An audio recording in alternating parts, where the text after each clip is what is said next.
Oh, the settings screen. Oops. Okay. Hey guys. Welcome back to another event screen. With the nice settings in the intro. Today I'm here with QK again. Howdy, gamers. And we already have those two contestants. We have Dias versus Do the Manta Ray. Leo versus Happy Chaos. Yeah, it's going to be an interesting matchup. Leo, one of those characters who don't necessarily have the best mobility options, usually match well with, standard characters, but Happy Chaos is has a lot of potential for keeping guerrilla characters like Leo out. So, gonna be interested to see how Manta Ray manages to close the distance, the gap in this one.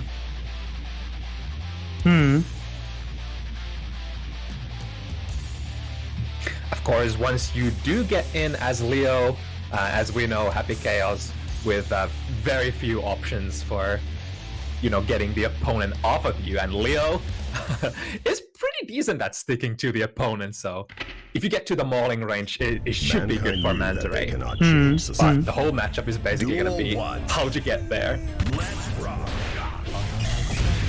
Right off the bat, the curse is on and the suffering begins. Yeah. Okay. It already looks tough for Leo. Oh, interesting. Ooh, I like that. Not pressing the buttons on the drift forward. There we go. We're kind of in now. The throw into the corner, and now. Oh, the goal pass. But just like that, he gets back in. No, catching the backdash and. Oh, this? Probably not gonna kill, but this will be a curse. Decides to go for an aggressive move. Yeah, I like how there's like a couple of different ways how you could approach this as Happy Chaos. You could play a little more aggressive, go for an airtight mix-up with your shots, or you could, keep doing the steady aim shots to prevent them from moving forward at all. Once again, working the corner, and this time Diaz does not have a burst to get themselves out of this situation. Barely misses the continuation. And a saving grace. Nice, was ready for the roller. Yeah, get the combo going. Into super. Oh, this will wall break, but not kill. At least got the advantage for the knockdown. Yeah, super important to break the wall. Ooh, nice! But no punish. Alright, we still got it. That was sick looking.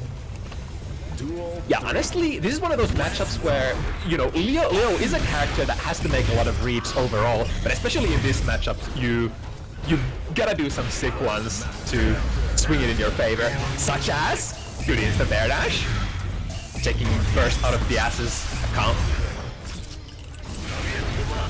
But now we still need to get there once more. That's gonna be a punish. Punish a again. Slick escape with the roll using the the unique options of the character. Hold them still, spend the meter. Oh, hello. Yeah, speaking of the RPS factor, there. Crossing up. Could still be anybody's game.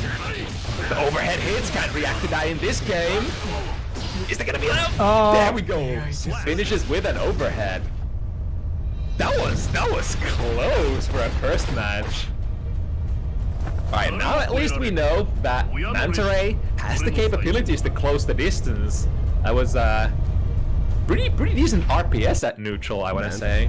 If Manta Ray keeps that up, it definitely will not be too grim looking for them. That was a great starter. I think want to burst the bait there.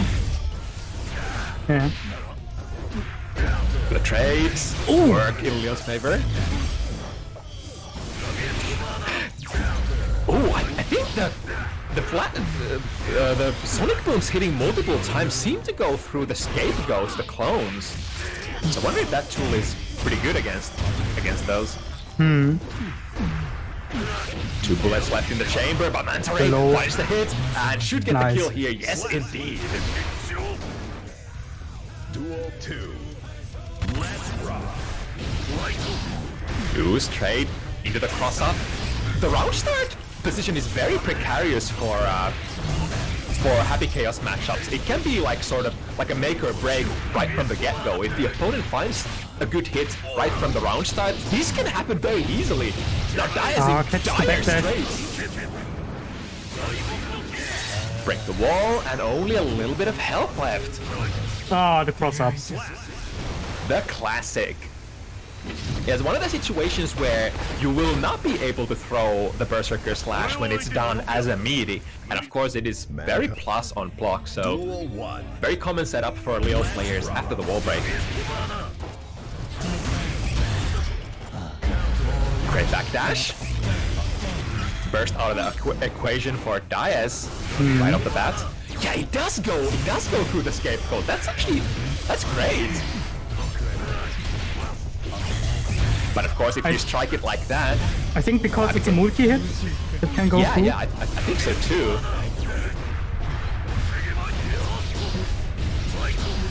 Here's the cross-up into... Oh, nice! Run and gun. Couple of shots, always leading into a tick throw setup, if you so desire. YRCs. And step through into, is it high, is it low, or is it back, is it front? Leo has it all. Good check. Wasn't quite in the position to punish the flash kick there, but still pretty okay. Using the shots again, tick throws. Ooh, this is gonna be a nice combo. Oh, actually didn't get to use the super here, but I think Happy Chaos doesn't really care that much, even if you return back to neutral, because, you know, he really dominates the neutral in this one. However, here's the one hit. Diaz just now getting their burst back still. Okay, looking for both players. All the resources are there. Gets hit by the heavy shot still follows through the whole screen. Jumps out. No! No! Only one bullet left in the chamber for Diaz. It does not end up mattering. Alright. Duel 3. It's always a sticky situation when you got only so little bullets left and the opponent is closing in on you. Oh no! Oh no! Oh, you still got a combo. Spending all the meter. Good 2D, alright? And now Diaz has all the real estate in the world. Nice catch there, slowing their frames. Ooh, combo drop. Suddenly, Monterey gets another chance. The setup. No! With the chart 5D. No. Oh, but the tick throw and overhead. Oh no. Goes really low. And kills. Wow. Yeah. It's the high-low city. In the older games, that overhead from back turn used to be fairly reactable, but in this game, it is so much better. I think the startup is rather similar, but I think the startup frames are not quite as easy to detect, so that's kind of why Leo back turn overhead is such a difficult move to block on reaction. Ooh, tried to roll under, but bursts being massive as per usual. Very nice instant air dash punish. It's funny, Happy Chaos used to being the fireball character who should get punished with IADs in certain situations, but you know. Oh, interesting. This will probably go into a wall break, so we'll happily take that and more pressure. One more hit. The cross up again. Oh! Okay, YRC again. Okay, neutral. Going in, run gun. Or not. Ah! But gets hit by the projectile. Ran out of concentration there. As one of the banes of Happy Chaos players' existence. You not only need to manage one, but two resources at the same time. Alright, still a good trade for DS. Ooh, nice! Catching the advancing normal with a throw. I see all resources have been used for DS. Burst coming back in a bit. Oh, got it. Go it 2D. Good mash. And what's the response from Manta Ray? Oh, just takes the hit. Oh, that's big though. DS has to burst him into the corner, but now DS with absolutely nothing to use on defense. Here comes Manta Ray. Yeah, that's tough. That's tough. Yeah.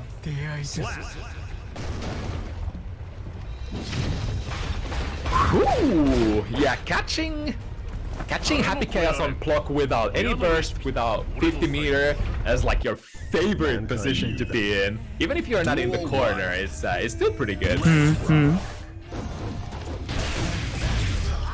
Nice, find the 2S. Yeah. To get the game started. Now, no hard knockdown here, and very low on concentration here, so Manta Ray smartly taking the advantage here, pressing the advantage rather. Oh, blocks overhead. Oh, interesting. Counted. How did they miss? That looked pretty good for DS, but the strike just didn't end up connecting. And here we go. The OTG hit, or the hit from the tumble, does the job. Duel 2. Let's rock. Round start flash kick. The I'm feeling myself option. Yeah, Manta Ray is starting to really find their stride here. Once again, being very careful with the burst. Yes, however, does not end up spending it yet. Oh wow. There's another hard bait. The last possible spot for Diaz to burst. Now we have to play it really tight. Again, the Sonic Boom. Yeah, Manta Ray seems to be pretty much waiting for it. As soon as you see the scapegoat come out, the Sonic Boom comes out as well. Yeah, I was about to say that I think Manta Ray knows like the straight counter against Diaz's scapegoat tactics. I think Diaz did have one good call out for that with that instant air dash a couple of games ago, so could use it as like sort of a show the scapegoat and then just go for the instant air dash for a big punish. That's also sort of what Manta Ray would like, you know, the Happy Chaos player to do, because if the Happy Chaos comes to you, that's good, right? Because that gives you option to do stuff like this. Flash kick was an option at close range. One flash kick too many. Ooh, didn't end up taking the shot. Oh, gets clipped by the low again. Damn. Manta Ray very efficient at finding the hit from these close range block strings. It's kind of understandable the urgency to get out for Diaz. Ooh, nice. Ready for that cross up in the corner. This patch kind of cross up. Good to be conscious of that feature. Just walking back, keeping good distance. Okay. Very respectful there. Oh, the back turn S catching the backdash. And this is actually going to connect. Yeah, still connects. There's surprisingly deceptive hit. One more. Yeah, go for the throw. Manta Ray on the roll.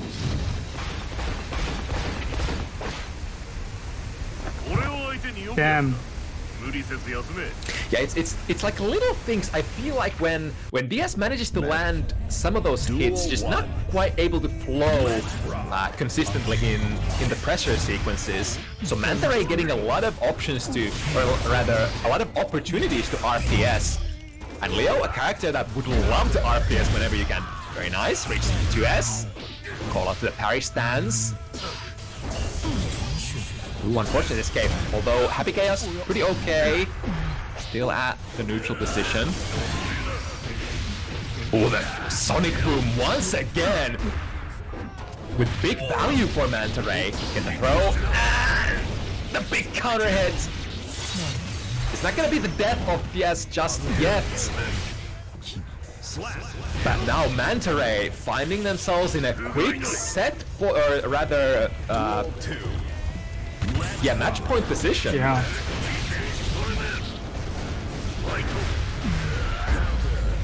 Yeah, the counter. This will look good for Dias here. It doesn't stop. Get me out of Mr. Leo's wild ride, says Dias, but no, Manta Ray does what Leo players do. Oh, that's gonna be a punish though. Ah, hard baited the burst. And Manta Ray, with the right reads, with aggressive Leo play, doing what you need to do to slay a character like Happy Chaos.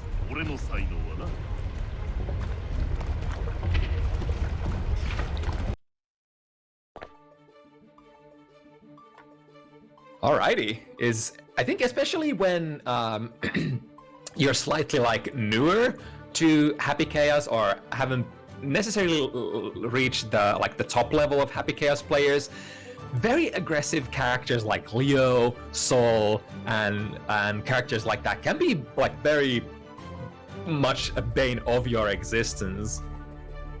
It's when you get to the higher levels and you master the flow, can flow from steady shot to another, when you finally manage to keep the opponent still for longer periods of time, that's sort of when I feel like the Happy Chaos the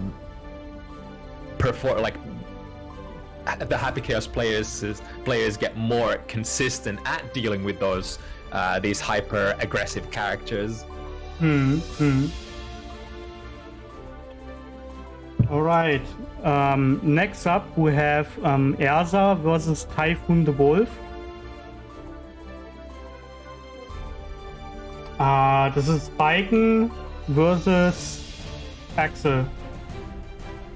Biken versus Axel, alright. An infighter versus a quotation zoner. So the recipe for this matchup is gonna be sort of the same as in the first matchup.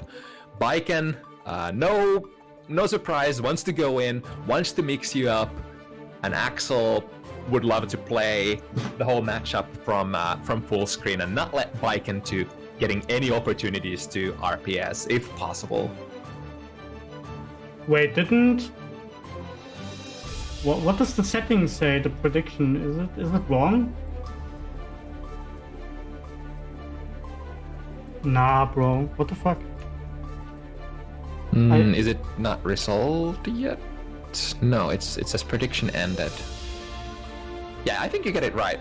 You marked Manta Ray. Does it say like something else for you guys? I don't think so, right? Prediction. Wait, let me. I entered the names. Oh wait, yeah.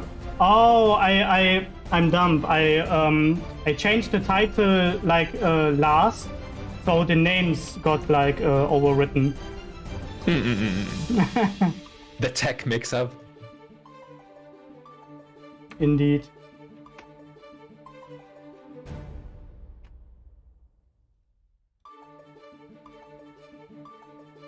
Like very weird.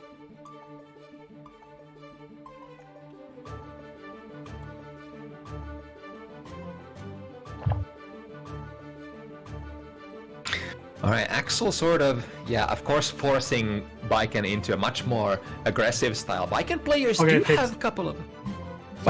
have a couple of different ways of playing against more standard characters. Can be very aggressive, but you do have options to be like more defensive as well. You have your old school jump back Tatamis, now I guess replaced sort of with jump slashes and jump heavies, especially jump slashes.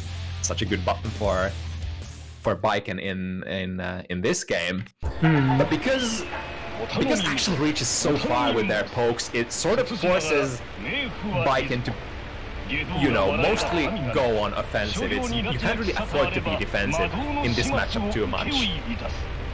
は美容の三品山死に花無用の所存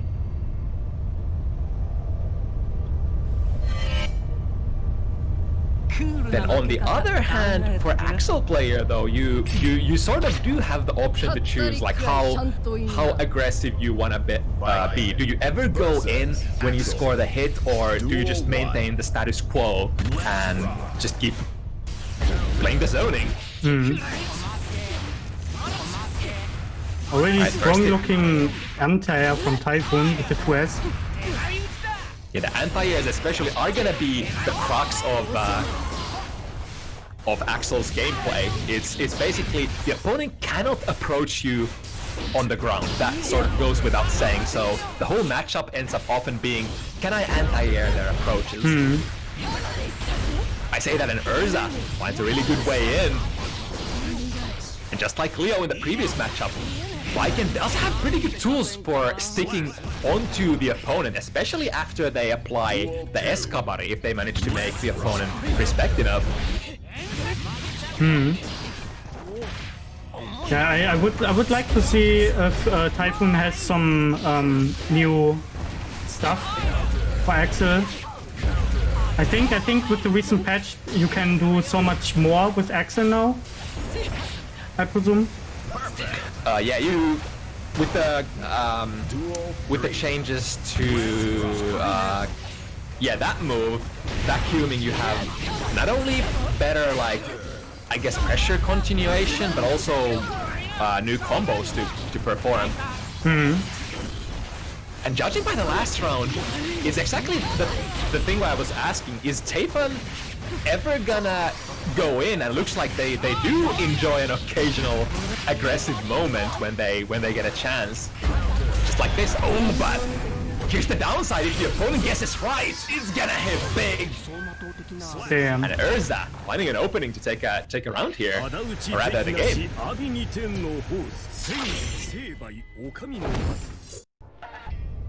Duel 1. Let's rock. Alright, let's see how it develops. Back to the full screen. And a good 2S, yeah. Especially those, letting those 2S's, it's gonna be probably your most consistent source of damage for Axel. Ooh, nice challenge. I think that was an Escabari, so good read for Tayfun.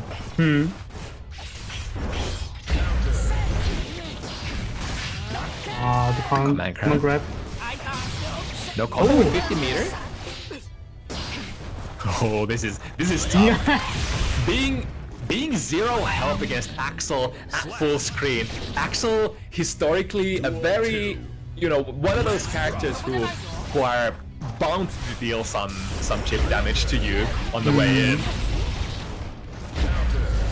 But now Urza in a very good position. Big counter hit. Oh no. Could have escaped. Okay. Good block. Good save. I'll get hit by the common grab again. Into 5D. The command grab when your back is against the corner is supposedly surprisingly good because it does switch your positions. Now with the Escabari. Ooh.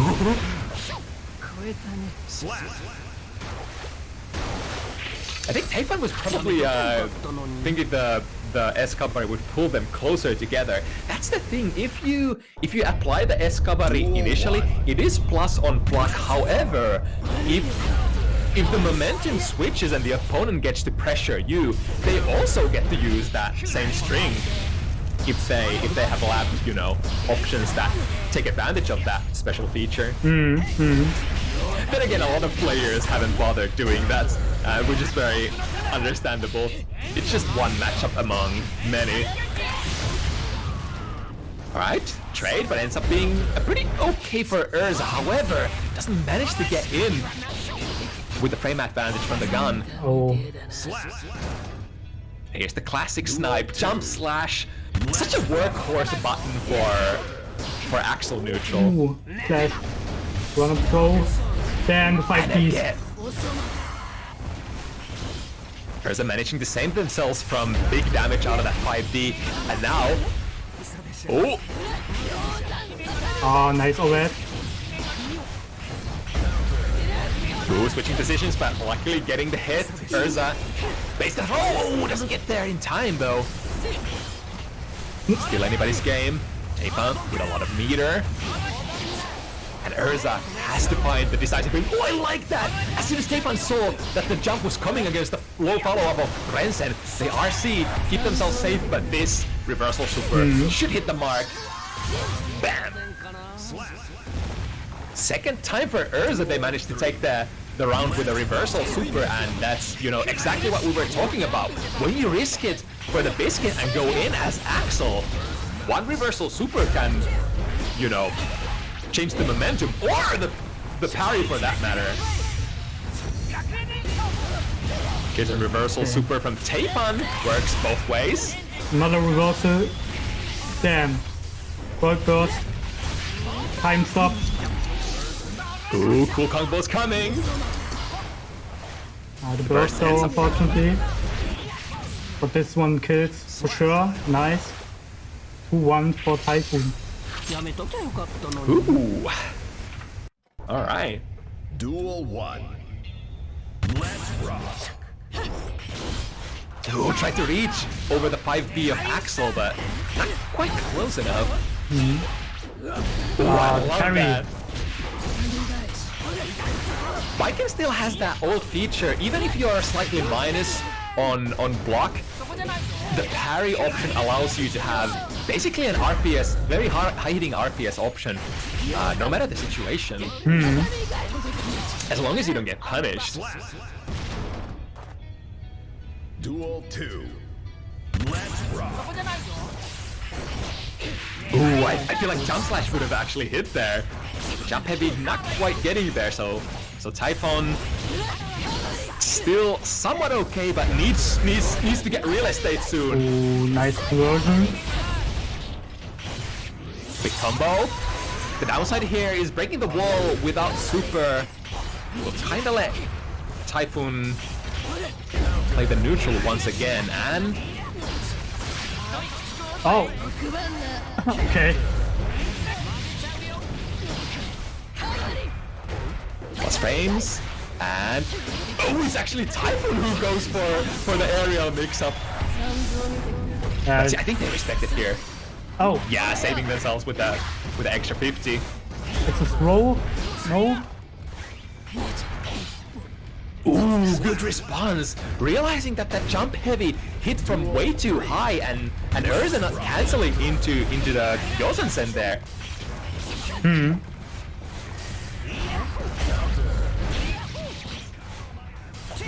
Yeah, anti-again. Ooh, counter 6H. Doesn't get much though. Oh, I think I saw the startup of a parry there. Go again. Urza's big chance to bring it back. Ooh, too bad. Typhoon was airborne there, so not the easiest to confirm to make. And there's the hit. Yeah, again, with that little sliver of health, it's so hard getting in on Axel. Especially because 5P, 2P, really fast buttons, and even like air dashing at Axel, and you know, even if you block it, you're probably looking at a situation where you gotta take at least one special move on block, so potential chip kill available. The classic round star, go for rainwater. If they're pressing buttons, they're gonna get caught. Goes for command grab. Oh, the time stop.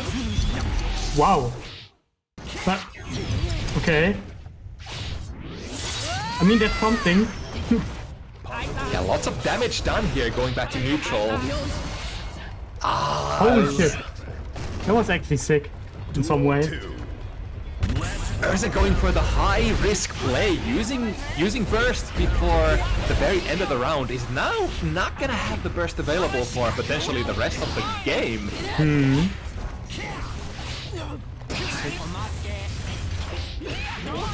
Alright, the other option, instead of anti-airing, just waiting for the opponent to land in front of you and going for a 2K. Oh, parries the 5P. Here comes the round back. Ah, but misses the meaty. That's a heartbreaker. Of course, like, Viken definitely one of those characters who can sort of flow and blender you into. That was a quick round. Yeah. The pressure from Typhoon was like top notch in this round. Oh, the jump heavy, not hitting behind her.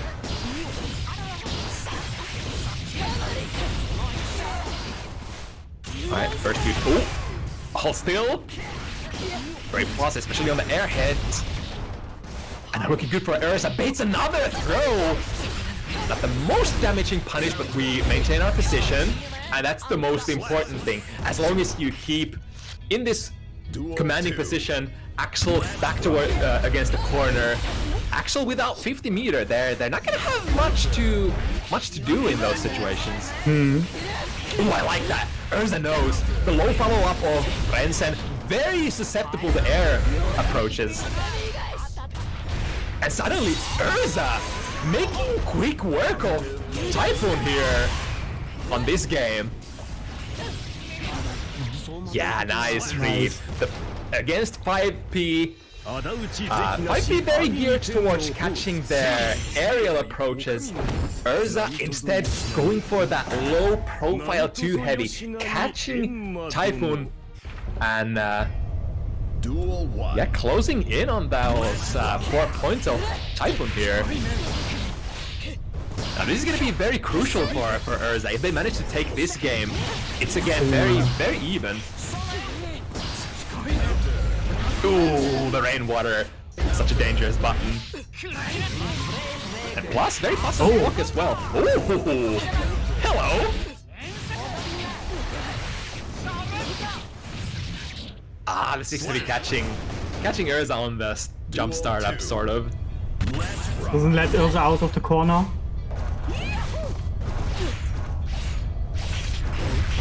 There we go. We are in. However, the heavy follow-up is punishable and block. Urza quickly finding their way in once again into the mixing position. Ooh. Alright, I like it. Just go into the super as soon as possible. Yeah. I think there's some considerations for Viken to just, you know, sort of Street Fighter hit confirm into the super as soon as possible. A lot of those combos actually end up doing way more damage than what you would get with spending the RC. Especially if the wall already is quite damaged, then of course spending the super is going to be the more optimal choice. Ooh, barely missing. Now hold this. But at that distance, Urza, oh, never mind. I was going to say, not going to get much out of it, but jumping over this reversal super and gets a punish as well. Honestly, that was great situational awareness from Urza. I think I haven't ever been in that situation myself where I actually jump over the reversal super from Axel and able to bring it home with a proper combo as well. Yeah, Urza just leveled up mid-game, it seems.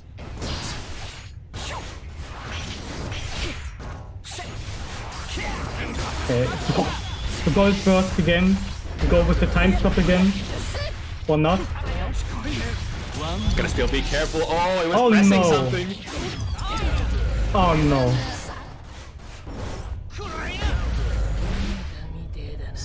Yeah, but it's a good close slash, perfect distance for that button.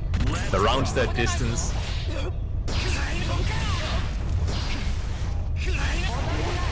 Ah, the low follow-up actually catching Urza on landing. But now positions have changed. Typhoon doesn't have a lot of space to run too. It doesn't have the 50 meter yet either. The air throw. Oh damn, actual air throw exists? Yeah, it's now that you mention it, not a whole lot of actual players tend to use that because you have a lot of very, you know, preemptive anti-air options to sort of prevent the opponent from ever getting in that position where you can air throw. but a quick momentum switch. Urza taking one, Typhoon taking one in response, and once again ready with that anti-air 2S. Reads the parry. Once again, Burst is available, yeah. Urza knows how much damage, regardless of the character going for that 5D, it's gonna do a lot.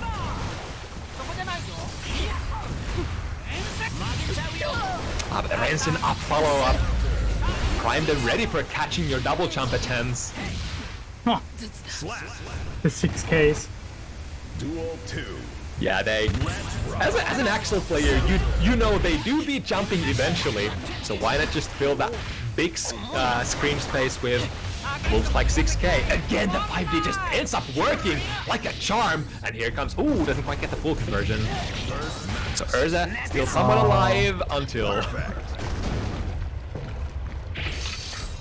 couple of really quick games from Typhoon. Yeah, like getting hit from 6H, and then after that it's really like also a chore. Either you could get pressured further, or you just can get command throw, not command throw, but like normal throw. Ooh, nice feint there. Not going for the air dash, instead choosing the low option or the slow approach. Urza, 50 meter ready to go. Ooh, good call for Typhoon. Lure seat was weird. Oh no.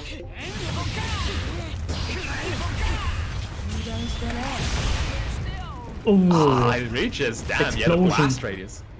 Very huge.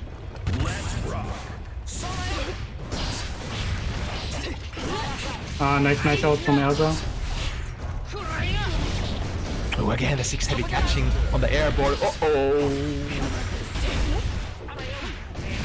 Now punished too badly, but slowly the life keeps flowing out of Urza's life bar. Back from the neutral once again. Ooh, we have the position. RC? No RC. I think... Oh, it still hits. It hits as long as it's like in front of Axel. A little late for the air approach. Good idea though from Urza. But now Typhoon on the set point position for the first time, I think. Good check from Urza, forcing Typhoon to spend their burst. Now if we manage to get in, it's gonna be super good goal slash anti-air.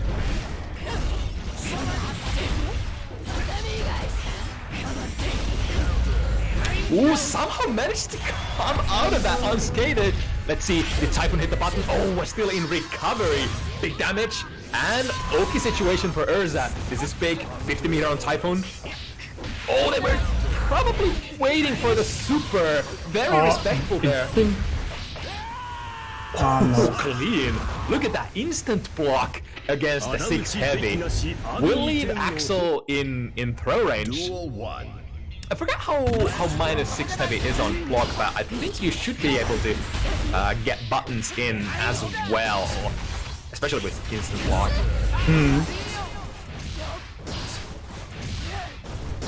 And the preemptive 6Ks coming in, preventing Urza from going airborne. Ooh. Big call out on the parry. Urza still not done yet. You only need one. Oh, reversal. Let's see, caught the recovery. But look at this, 100 meter for Typhoon. So many options that they could do. Anti-air 2S. Into... Misses the combo. Oh no, spaghetti carbonara. Urza ends up robbing the round. Duel 2. And they will happily do so. Capitalize on every single mistake that your opponent makes, especially if it's one more till they sweep the whole set.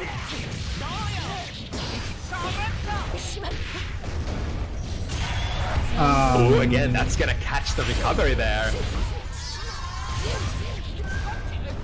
The dual nature of the Axel pressure. Do I go in and threaten or risk getting reversaled? Ooh, patience from Typhoon. No RC to spend. Ooh, but no punish. Double Surprising. overhead. The fast pace of the match, even though Urza went for the very punishable Kabare follow-up, Typhoon was just, I guess, not ready to react that time. It can be like that sometimes. These extremely fast fighting guys, look at that! Oh, the parry again. Even when minus go for the parry, check if they're ready to punish or not. Ooh, nice. And gets the punish as well. Counter hit 6 heavy, secures the round, and the set point once again for Typhoon. Yep, here's the punish. That's the one that you are probably looking for. Off the Kabari follow-up. Rainwater catches the buttons. Looking really dangerous for Urza here. Luckily, the wall ends up breaking a little prematurely, so... back to neutral with just a little bit of life to spend, but slowly... Oh, finds a way in! Here we go, mixing it up. Yeah. Typhoon respecting. Oh my god, Urza is everywhere. The re-engages. Here's the YRC. Oh no. Did they hit it? No, they did not. But Urza has the 50 meter. Oh no, but the distance. Nice challenge there. Yeah, too much distance to cover with the frame advantage of that Super RC, and Typhoon smartly going for the challenge. Taking the set 7-5. Not too bad though. Urza, it was looking very dangerous for Urza early on, but they made it very interesting towards the end. Doing what characters like Baiken can do, it's off one good momentum swing, put Axel in a dangerous situation and keep pressing from there on. Urza did that as much as they could and made it a very interesting set.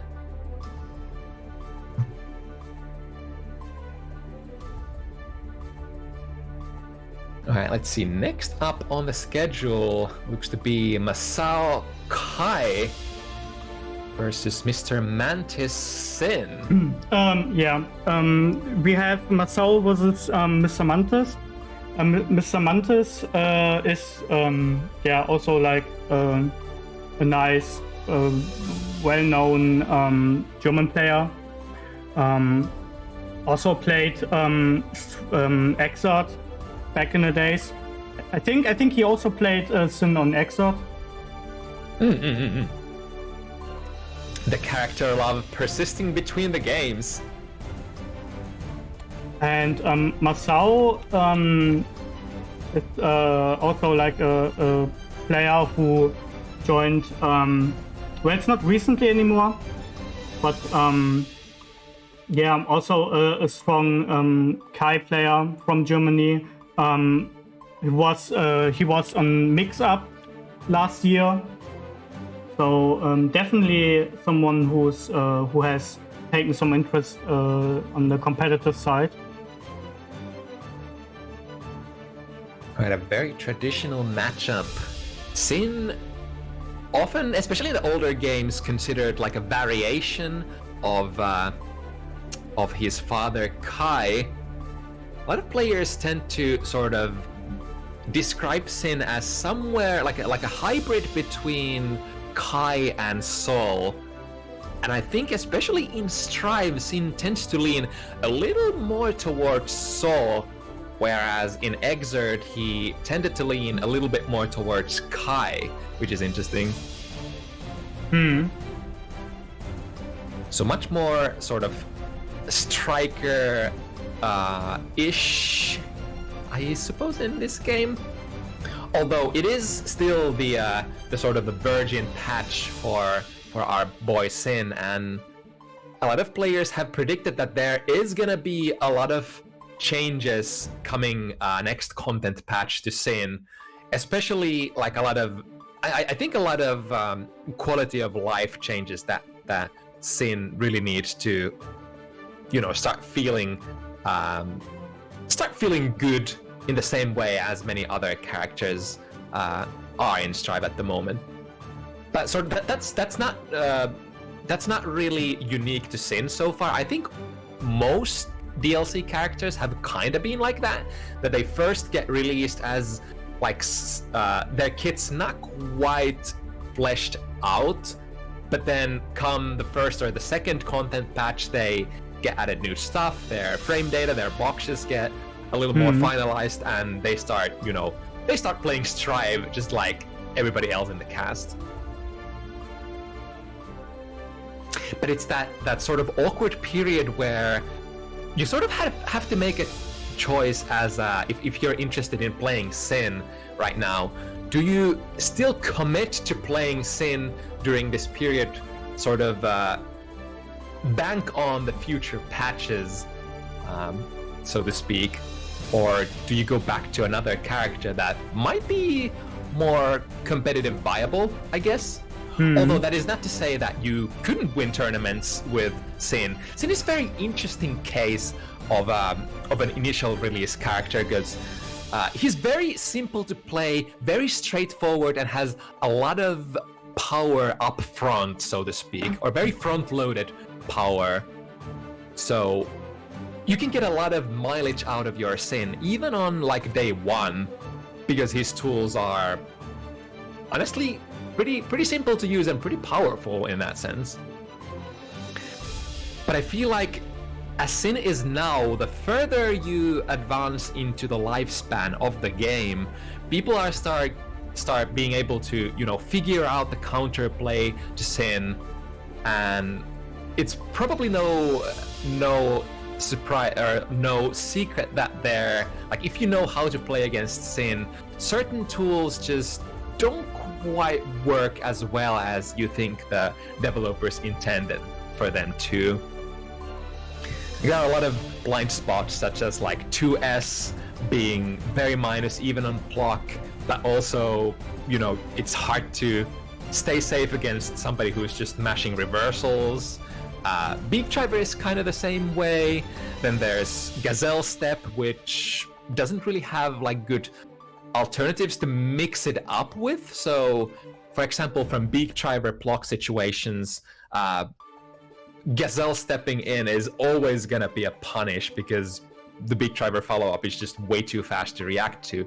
Like small stuff like this that probably is gonna be changed a little come next patch. Yeah. There was some Sin info overload. I appreciate that. I never actually looked up Sin on Strive. The first reason is I don't have the second season pass, and the second reason, I don't know. I don't saw many Sins from my experience, but it also has to be the reason because I'm not playing quite that often on Strive. But also like on the media, like on Twitch or on other events or tournaments, I don't see not that many Sins. Yeah, I think it's like sort of the top content creators who are also competitive players. I think at the moment a little shying away from Sin because of all the aforementioned reasons. But I do appreciate people who, despite what the tier lists say, sticking with the character, sticking with the character that they love the most. That's a beautiful sight to see. And we'll see what Mr. Mantis has to bring to the table. This matchup, I think, not too bad for Sin. Both these characters sort of play the game similarly. That's the big, dangerous tool. Elk into Elk follow-up, generating a lot of plus frames for you. Unable to catch a break, but not quite out of the woods yet, Masao. That's the overhead. No conversion. Ooh. Whoa. That was a fast SPL. I want to say that's a very Exertsin kind of a move, the preemptive jump K. I can definitely believe you if you say Mr. Mantis played this character in the previous game. Oh, that's the Gazelle step. Okay. Maybe could have OTG'd there, but I don't know. Round start is very hard for Sin though. A lot of your buttons are far-reaching, but they're quite slow, so Sin has to sort of respect on round start quite a bit. Now Masao mounting their offense.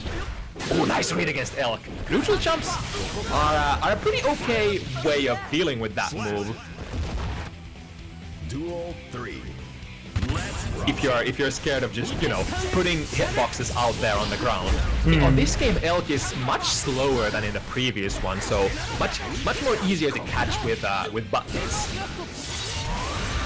Damage coming in from Masao. 50 meter plus to spend potentially to finish this round. Where's the burst? There it is! Getting it out on the last second, but now we are so low. It's dead.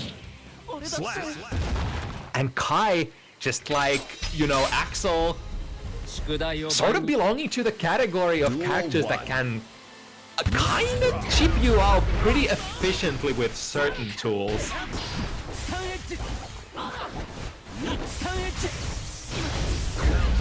Ooh, recovering out of the Elk fast enough to close slash. Good moves from Mantis. 6-speed elbow of the King works out as per usual. Here we go. Since Mantis spent their burst earlier, now choosing to spend. Taking into the corner. Alright, the YRC come up with a back throw. Ooh, nice, gets the pickup. Might have the resources to finish. Ooh, the neutral jump. Also, as well it is against Elk, is kind of good against Stun Dipper as well. However, Stun Dipper from Kai often combined with the 50 meters, so if you jump against Stun Dipper RC, you're actually in a kind of a dangerous situation. The DP works out, immediate momentum burst from Masao. Oh.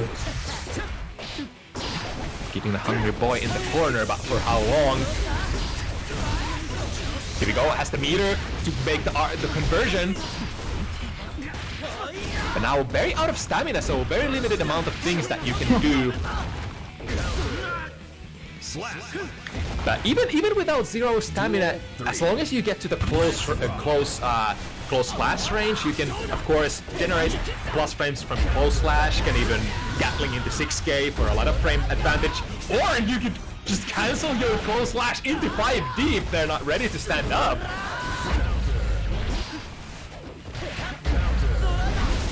They're finding hits, switching, no switch sides. Plus frames, big one. Masao slowly running out of health, and now Mr. Mantis adapting a sort of defensive position there. Oh, the 6P doesn't come out fast enough.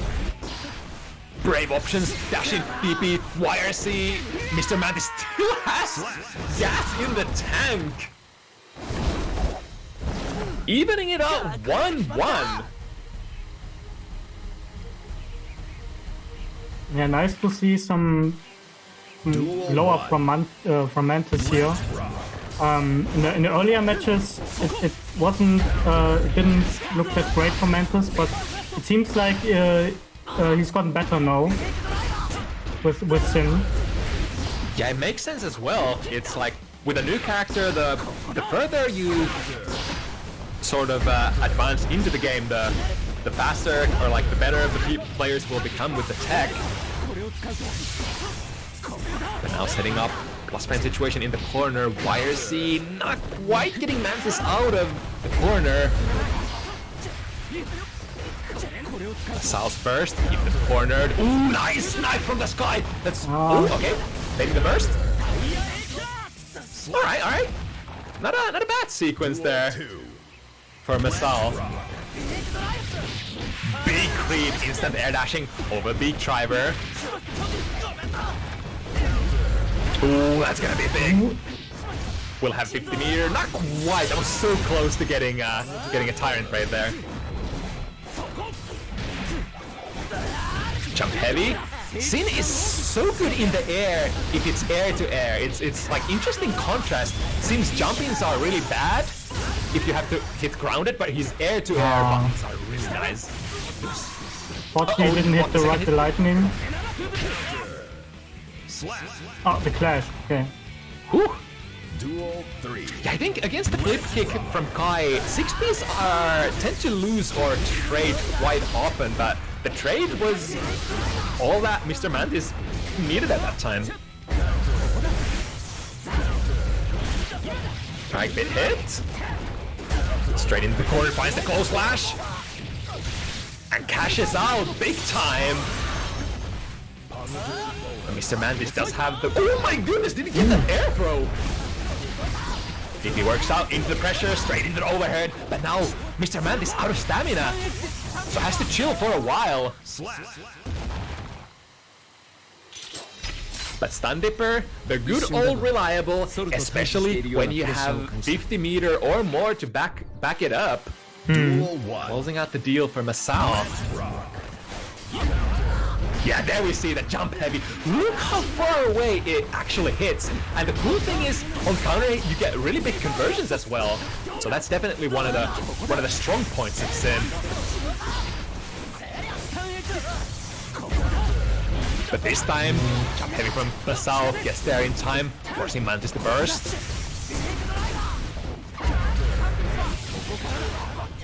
Here's the cash out, nice, switches positions as well.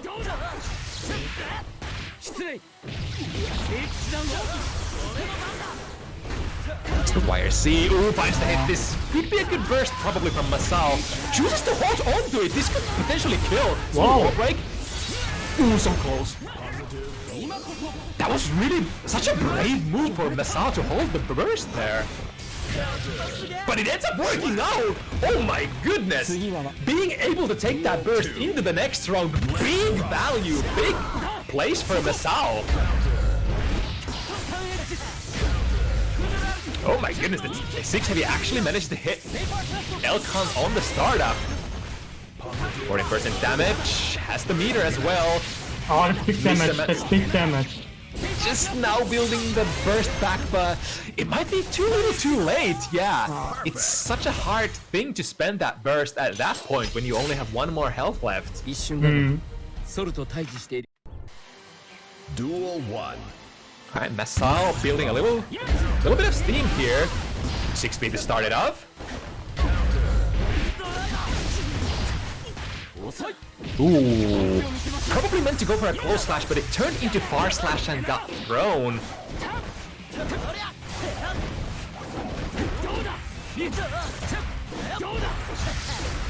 Alright, plus frames. Ooh, that was pretty decent trade for Mantis, but still trying to fight their way out. Gold Burst is gonna do it this time. YRC, yeah, meter per meter. But still, oh my god, so many options thrown around, but just now, Mr. Mantis finally able to break out of the corner. Masao, yeah, going for the burst. I like that, especially since they have the 50 meter still to spend. Good reaction speed.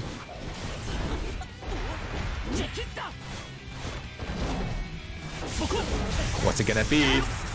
Electrified Mr. Mantis, lots of plus frames out of the flip kick. But... Oh, there we go. Rare footage of jump slash from Sin actually hitting that high. I think Masao was standing up there.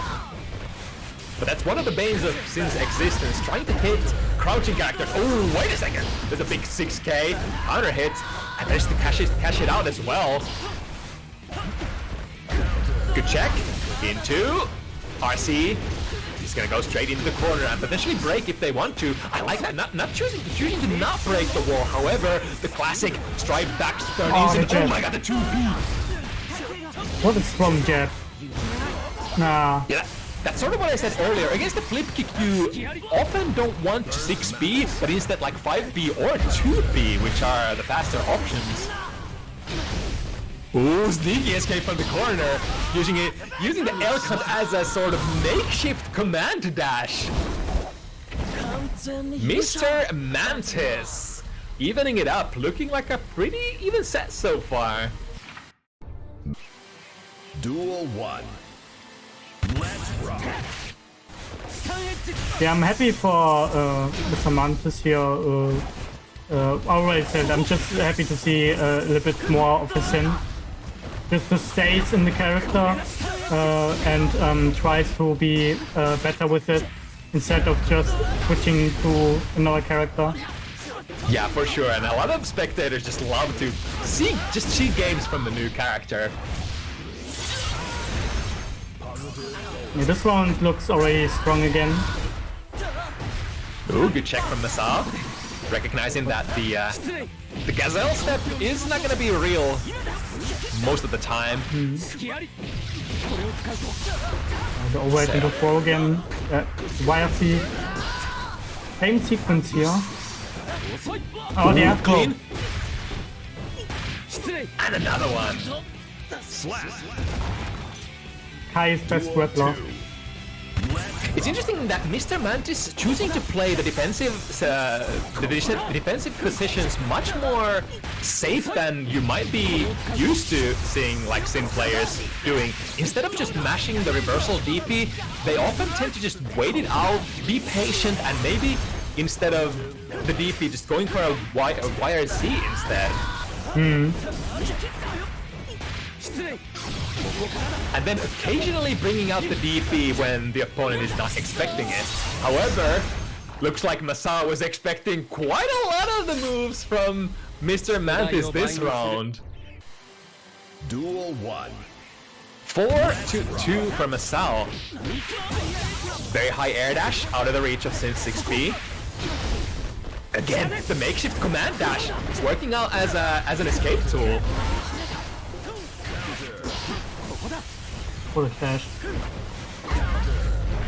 Great interception, 2 not quite reaching, so not able to cash out big time. But here comes the RC combination. Mr. Mantis does not have a burst, and in a tricky situation here. 50 meter. Ooh, big hit! Let's see if Masao wants to burst here. Or play for the value. Oh! Masao's gotta be thinking of it. This is 2 big hits without a burst. Gets the clean hit as well. Nice. Here's the YRC. There we go. Okay. Again, I love that. Masao just, doesn't let the opponent sort of scare them at all. When they want to take that burst value into the next round, they really do. They, believe in their own ability to finish the round, even if the opponent is on the offensive. Like that.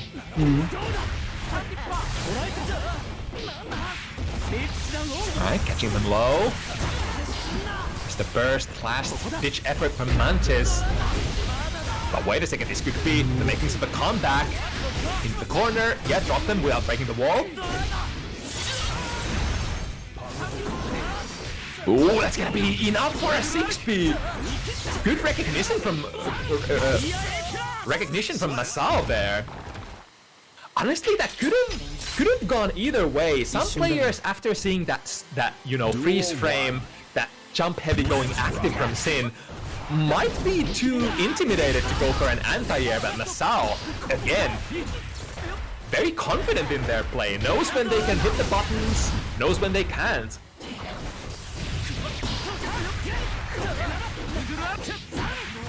Jump in again. Ooh, burst.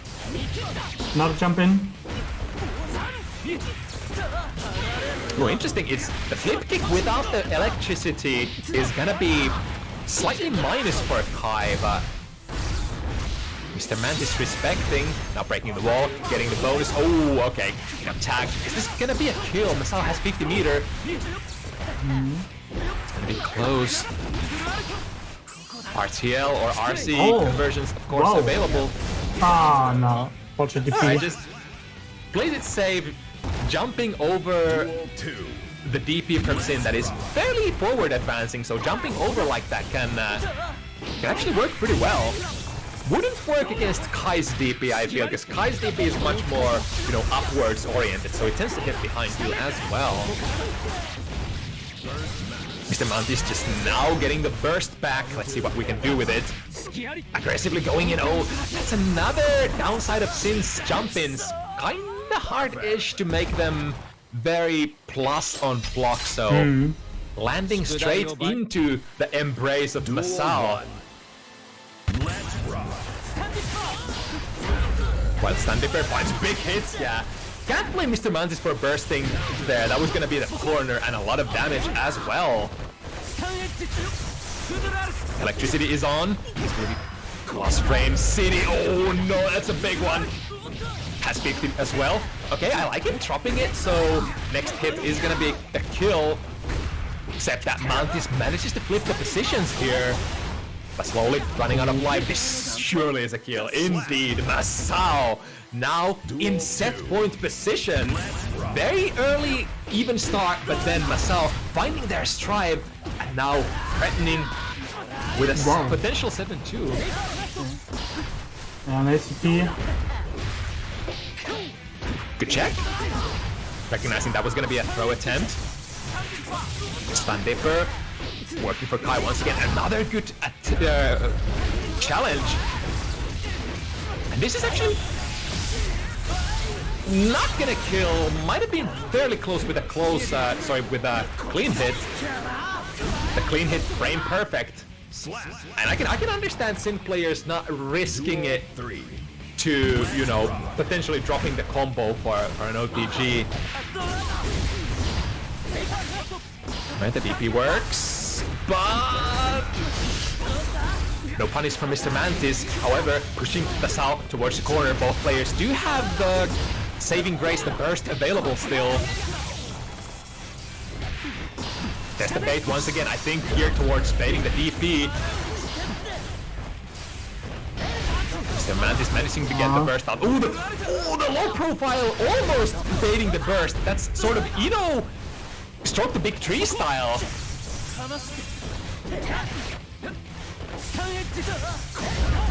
Oh, great timing on the button. That actually, is that gonna be enough? No, the wall break sort of saving out Mantis here, but it's one more hit. What's it gonna be? Plus frames, staying steady. Oh, where's the challenge? Can't keep walking forever. And Masao with the overbearing last second pressure.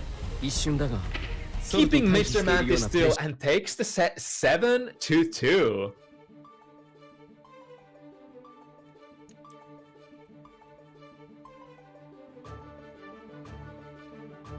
All right, very strong, both players. Like, really great show. The lore battle is nice. Kai Sin, really great characters, and also greatly played from those two sick players. Next up, we have Captain Facepalm versus Shinki. Alright, two players I remember from the last time that I casted extremely well. The Captain Facepalm had some really fancy corner pressure with Jacko, as you would expect from this character. He's a very, very overbearing character if you manage to put your opponent in that checkmate position.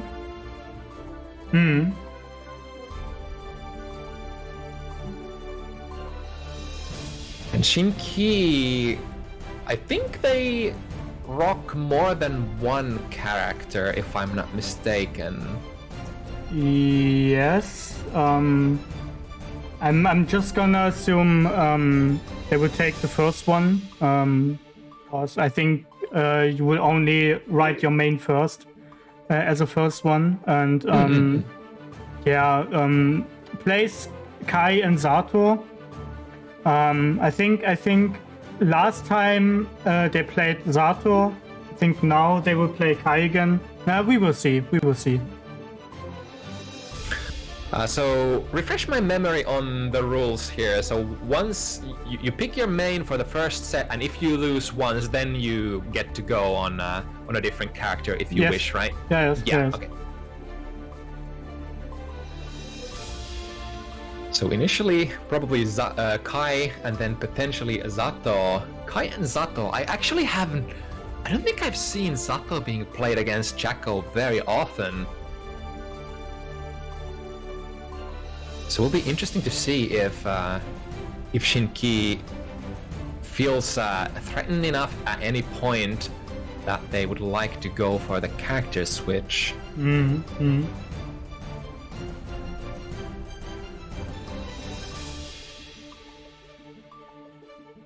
Of course, Jacko does have certain advantages over, well, both of those characters, but especially Kai, because throwing minions, especially in the latest patches, tend to interact very well with other fireballs.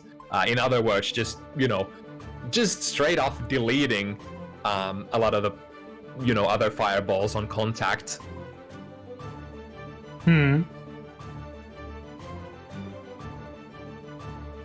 But Kai also has some pretty decent buttons for sort of checking the minions incoming. When you throw them, when you set them in motion, a lot of the time the safest approach is to tag them while they are traveling, because they do have a hurt box and you can sort of jab them before they go active, or rather they are gonna be active, but the box that you can hit them out of is much larger than the hitbox of the projectiles themselves.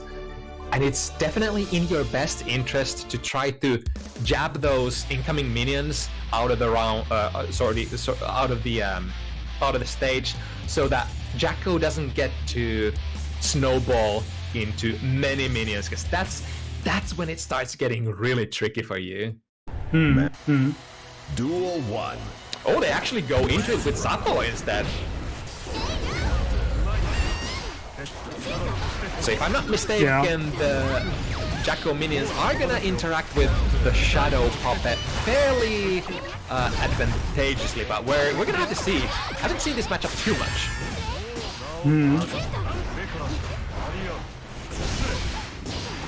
The oppose, holding a fort, forcing Captain Facepalm to hold steady. Now, potentially one invite hell away. This is gonna, yeah.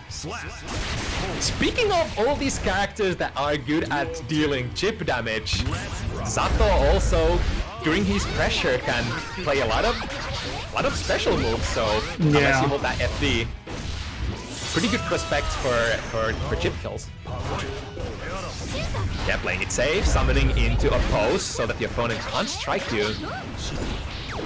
Oh, just barely missing the flight! Oh, the sandwich. Oh! That was a quick jump out. Great knowledge from Captain Facepalm. I actually didn't know that you can do that. But now, yeah, that was a very hard commit frame trap from Captain Facepalm. If they don't hit a button that command trap super is gonna get punished quite bad. Damn, even I... Can the minions like punch through a pose? I was thinking the same thing as well. Maybe the oppose active frames just ended there. I was pretty surprised that happened as well. Oh, just doesn't quite reach with the burst, and now Captain Facepalm is gonna have a field day with this. Ah, okay. Now it just looked like the I just saw the minions hit a post, so you can block it. I think it's like once you set the minion, once they have collided with the oppose and they're kinda in the field, maybe you can use a minion attack command to, you know, catch Zato from maybe behind. There's so many questions for button interactions that I have for this matchup. Oh, the jumpity with the snipe! Another great instant air dash, doesn't quite hit the mark, but...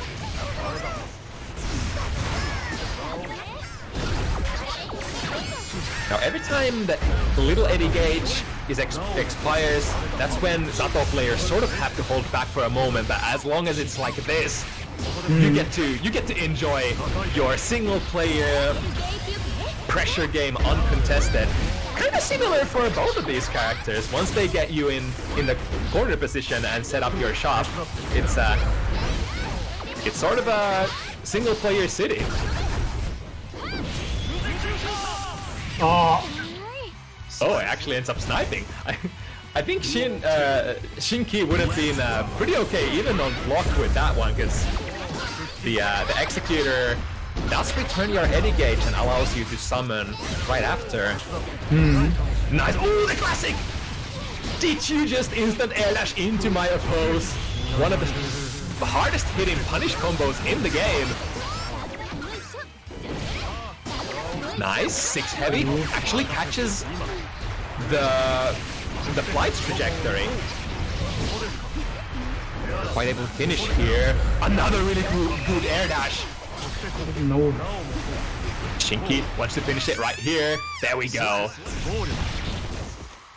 Potentially a dangerous burst if they don't manage to sort of make it work. But I think Shinki had the position, had the life advantage, had pretty much all the makings of just being able to finish Captain Facepalm in the corner there. I think that was just an optimal burst to sort of force them in there. There we go with the instant air dash once again. Depending on what you summon into and where your shadow is, those air approaches are... Oh, what's gonna happen here? The froggy misses? But this was a lot of value wasted for Captain Facepalm. Didn't get to use that install super at all. Ooh, the counter twist. Yeah, good on Shinki. Realizing that Captain Facepalm was trying to bluff there and summon the minion and got a 2S in. But still, yeah. This is also another sequence that you see from Zato players fairly often. Just using the reversal super, it is gonna be safe, and it basically will prevent the opponent from doing anything to you. But I mean, it costs 50 meters, so it's okay, right? Alright, wall break. The little guy was quite not ready to be summoned at the wall break. But now, extend it. I feel like no gap. Shinki escapes the minions way too easy. I think Captain Facepalm has to change the strategy a bit. Yeah, honestly, I think that sort of tends to be the differentiating factor between like absolute top Jackos from like intermediate Jackos. It's like the minion control, the screen control is on a really phenomenal level for these OG Jacko players who know how to keep the screen pollution up. Speaking of screen pollution though, Shinki keeping up the pressure in the corner, even without the puppet there. That was one of the most, surprising things for me during that exchange. Just saying, I don't need my little guy. I am pretty good at standing there and waiting for you to make a mistake, even with just my main buddy. There's the burst finally. But doesn't manage to get out of the sticky situation. That was tough. Yeah. Duel 1. Let's rock. Certainly a very momentum-heavy matchup. Once you set up your shop, it's like we said earlier, kind of hard for the opponent. Ooh, nice instant air dash. Very nice read once again.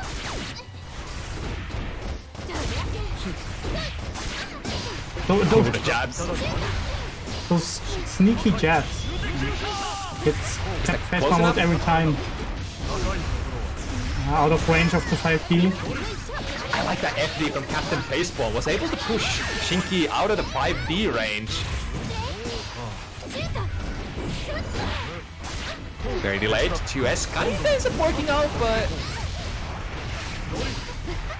back into the corner. Little Eddie still not ready to be summoned. Here we go. Ooh, this is gonna catch. It's gonna take Shinki into the corner. Maybe even. Oh, okay. Just kills outright. Duel 2. I guess shouldn't be surprised at this point how much damage Forever Elysian Driver actually does. Especially on characters without any guts like Zato.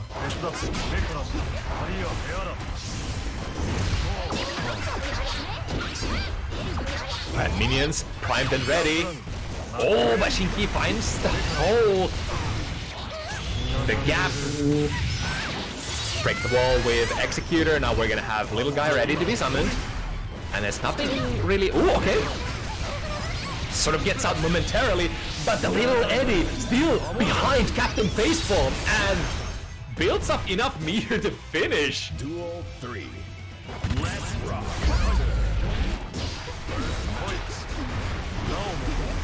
Pressure starts again now, the overhead. Ooh! Strong burst bait. Damn, that's gonna hurt. And the wall break as well. Again, Captain Facepalm has no option but to hold this. The piercers.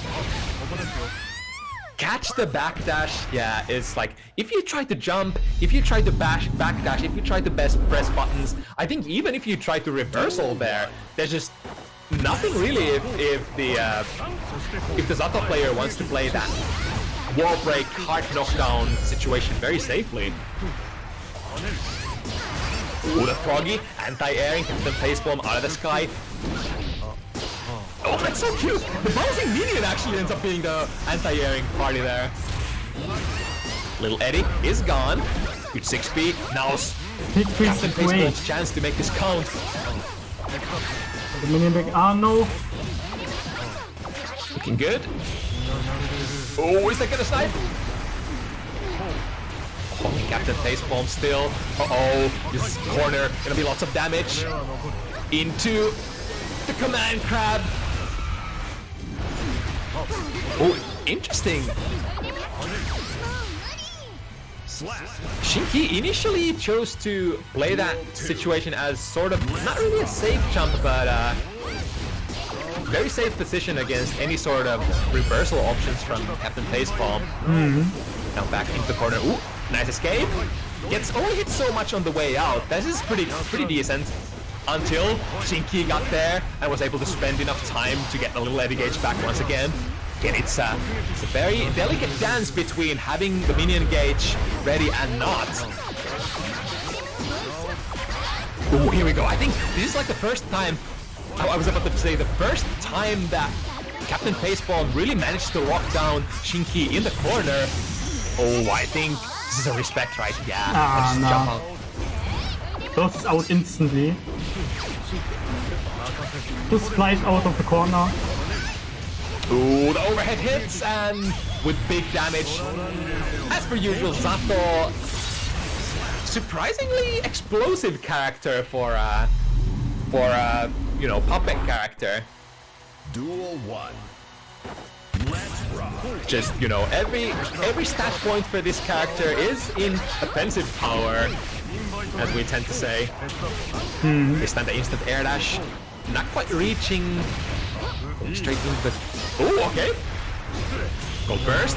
This is, yo, Captain Facepalm just will have to respect this so long unless they go for the burst. No. Unfortunate burst. The pressure continues. The overhead again. Yeah, it's tough. Yeah, and with a little amount of risk they had on Captain Facepalm, further boosting the damage of that combo. Shinki now in set point position. Another really massive read. Ground star jump lead. Sees every single move that Captain Facepalm has been going for. And here we go. The mix-ups, they continue. Nice escape. I think it's okay getting hit by that 6B as long as you get out of there, but just as I say that, back into the other corner, stay somehow out of the little Eddie's reach, but for how long? And that's, yeah, 50 meter, sends out the super, wham bam, thank you ma'am, very dominating performance from Shinki, showing that, you know, they really came out swinging with Zato in this matchup. Yeah, that's true. Zato pressure is like the strongest pressure like one of the strongest. Especially in this game. Yeah, if I have to take away Mankind anything knew that from... they could No, not change society. go out. No, no, you already have. Duel 1. Damn, it's already dead. No, go out. Okay, wait. Let me kick them. But yeah, if I'm taking anything away from the neutral between these characters, it's that, you know, I think Zato can send their puppet forward slightly faster than Okay. Jacko can sort of summon their minion and throw them. So looks like maybe Zato actually has like initiative in that matchup. But it can also come down to small factors such as, you know, just, you know, experience and being confident and, you know, knowing the matchup. Like even a couple of frames of difference between doing your neutral option to take the initiative is big. But that said, we are jumping into the next matchup. Yeah, I have unfortunately say something about this. Mankind knew that they SQ could not actually change society. requested not to play Instead against of the reflecting Zato, on themselves, and they blamed the the dumb beasts. ass me just matched him with the Zato. The classic. And I wasn't reading properly. I just went through the list carelessly, so I will apologize about that. SQ reached out to me and said this, and I was gonna change the list, but he said, "Nah, it's fine by me. I will just play the matchup, I guess." All right, let's see how well they can do in this matchup that they originally would have not liked to play.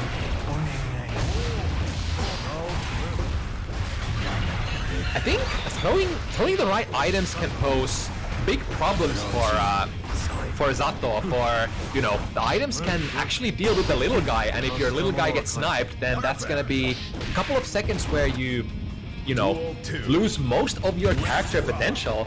As we tend to say, Zato, one of the weakest characters in the game with just the main body, but on the other hand, one of the strongest if they get to play in tandem with their puppet.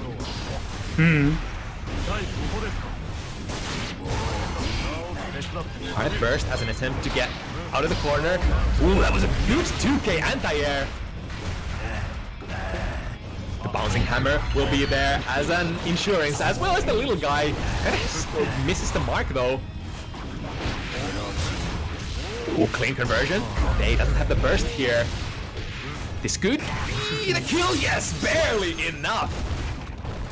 Again, I think Zato, zero, you heard that right, 0 guts coming into the play. So Zato, one of those characters who will always take 100 damage, depending on, or regardless of what their current health is. So very prone to dying from like half health, fourth of their health, 1/3 of their health kind of situations. Good snipe. Ooh, and it gets the full conversion as well. Faust, of course, Faust players extremely happy with the new changes. One of the coolest changes, now being able to confirm into mix from your jabs as well as your 6Bs.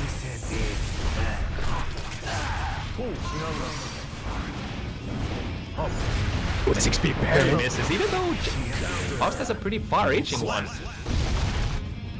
Duel 2. Let's rock. Oh, hits already. Yeah, look at this. The minions, they simply cannot summon the little guy as, you know, stuff like bombs, little Fausts, or hammers are on the screen. So I wonder if that sort of forces Zato to mount a more aggressive position. Good blocks. That was a good block, yeah.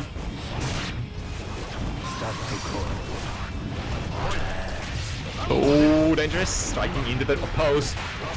Didn't get punished too badly though. Into command grab. I think it's gonna combo into the bomb. Yes. It's a bomb setup. Nice. Oh, baby. Oh, baby, that's actually gonna kill. No, it doesn't wall stick. And now they, with a big comeback opportunity, let's see when SQ decides to use the burst. Yeah. Oh, they don't get to! They don't get to! That's the trade-off. The burst meta. Holding on to the burst means that you give your opponent time to sort of hard bait if they want to do so, but if they don't, and you go into last pixel of your health with your burst, it's much more easier to predict your burst at that point. Alright, the momentum burst, keep SQ in the corner. Oh, the posted again. The counter burst whips! The good hurt boxes from Zato keep you safe. But look at this defense! Oh my god, I was about to say SQ with the sickest defensive sequence, but at the end the last overhead actually ends up going through. But I mean, to be fair, you can only block so much against these characters like Zato, Ino, and stuff like that. Eventually you're gonna get hit because you can't really react to those missiles. Attempting to heavy whip punish on 6B, not quite on time. The sandwich is online. The command grab. Gonna reset the situation, reset the little gauge. Conversion. Ouch. Yeah, that was a very good round from Day. That was a very quick round. Duel 1. Yeah, I kind of start seeing the meta here. It's like Day really wants that puppet out super fast before any problematic items come into the play. Yeah, exactly like this. If you get in this situation quick, you're probably favored to win. But if... Yeah, there we go. The little guy on the board, the Tenton Hammer, will make it ever so frustrating to summon. Yeah, look at that, the momentum breaker there. Ooh, good 6B. And now into the mixer we go. Oh! Yo, that was, what a read! 2K prevents Zato from going into the, with that jump D overhead. Or maybe a cross-up setup. This was a nice 2K use, actually. Oh, okay, blocks the overhead. Yeah, staying safe there, out of the reach of Faust of anti-airs. But in the end, good timing on the 6B. Duel 2. It's really all about, you know, timing and spacing when Zato is in the air with the flight.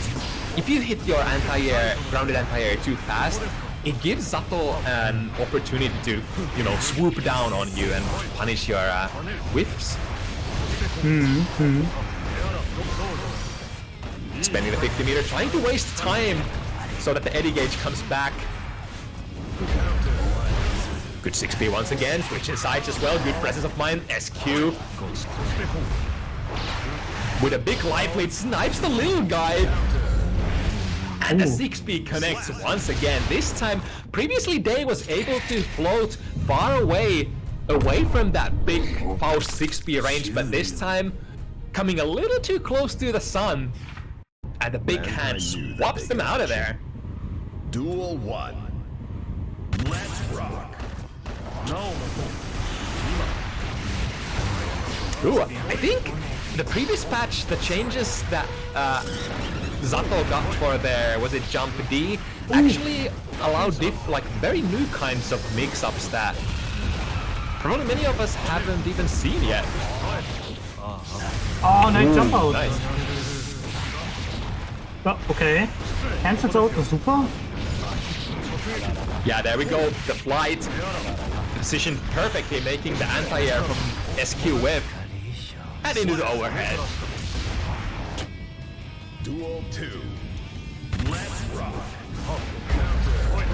Wow, the control, the jump slash didn't actually have any momentum going forward, so... Zato with the flight, kind of glimpses of how erratic movements from Ino can feel sometimes.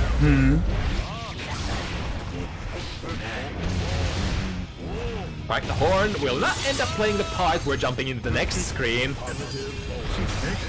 Oh, the 2S was active already, and SQ recognizes that. One back, yeah, snipes the little guy, and... Ooh, great counter plays from both players there. Meter for meter, as they say.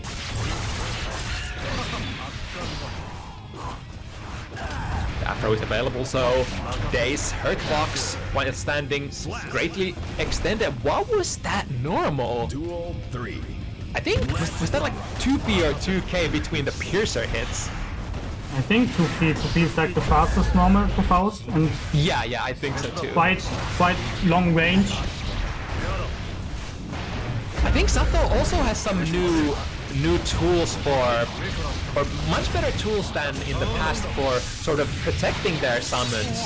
Because like usually you would just go into the piercer and the opponent would you know, jab it if you're not there to protect the little guy.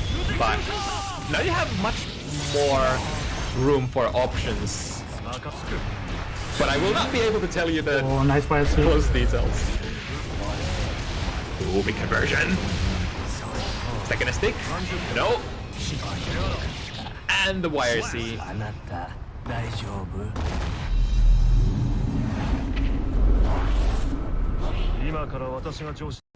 Alright, Day, I think Duel 1. the first time Day manages to grasp the lead. 3-2 here. Going very even. Even though SQ not necessarily feeling the matchup initially, seems to be doing extremely well here. Here's ready to go. Yeah, the Day one. Cross up setup. But speaking of setups, here's some from Zato. Oh, nice. Oh, that was great. Able to waste enough time for, you know, SQ to not get out of the corner at all. Oh. Wait, it's a mix. Okay. Mixing back and forth. Oh, we made it! And here we Damn. go, into the corner. Oh no. The last hit whips! Oh, what a tragedy! Jelly drops the corner. A combo. How did that happen? That looked so weird. Ooh, perfect spacing for Day here. The fishing pole actually not reaching. And now you're going for a ride because this command crab is gonna reset Eddy gauge. Oh, nice challenge. Goes back into the corner again. Yeah. Blocks the overhead. Damn! SQ again, on point with the defense.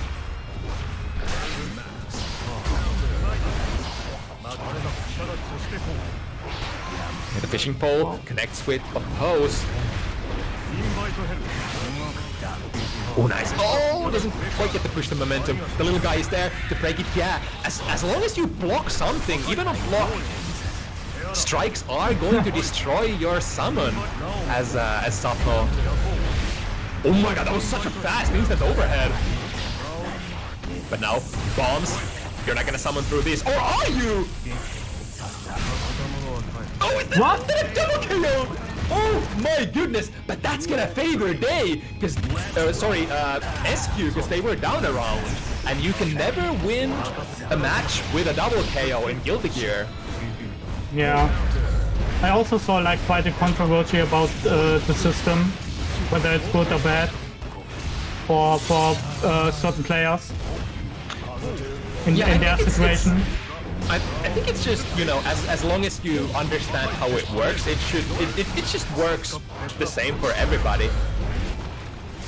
And of course, oh, nice gold burst. That only 100 meters puts Day into the corner out of that mixer. The jab. The jabs, yeah, the classics. 5P, 2P, very iconic Strive Zato buttons to, you know, work the close mid-range. Duel 1. Let's rock. Alright, early burst to break the puppet pressure. Always a good use of your burst if you manage to, you know, burst out of the puppet pressure, in my opinion, for sure. Oh, didn't manage to jab that shadow before it transformed into the froggy. And yeah, even off of a normal throw, any hit that you land, as long as you got your puppet active, you're going into a combo. Jump 2K prevents the summon. Not summoning into oppose this time. Ooh, good 6B. Yeah, full screen. Works for all characters. Your mileage may vary how you can follow it up though. Knocks the bomb behind Day. Ooh, but really nice flight. Able to negate most of the effects of the bomb. But the horde of little Faust. Oh, that was a great hammer! They say hammer, Faust's best friend, one of your best insurances in a lot of RPS situations. But now, here's an insurance from Day. Hold them still, has the meter, wire seed. Oh, and SQ managed to completely flip the momentum for their favor, but the last second burst out of Day ends up being a big gamble. Now, going into the last round of this game, it's gonna be SQ with the burst, while Day will not have any for this one. It's the risk and the rewards. Tried to take the win in the previous match with that. Hammer, yeah, you can press a button once the hammer is still coming. Good wave punish. I think that they probably didn't mean to do that 6K full screen. Ends up being in a very vulnerable position. Okay. Waiting for something, maybe a wire C. Oh, what a great snipe. Hell yeah, using the fishing pole very much to its full potential here. SQ. That's not the first or the second time either that they've been that they've managed to fish Zato out of the summon. I think as far as summons go, it's only the oppose. Summoning into oppose will protect you against that.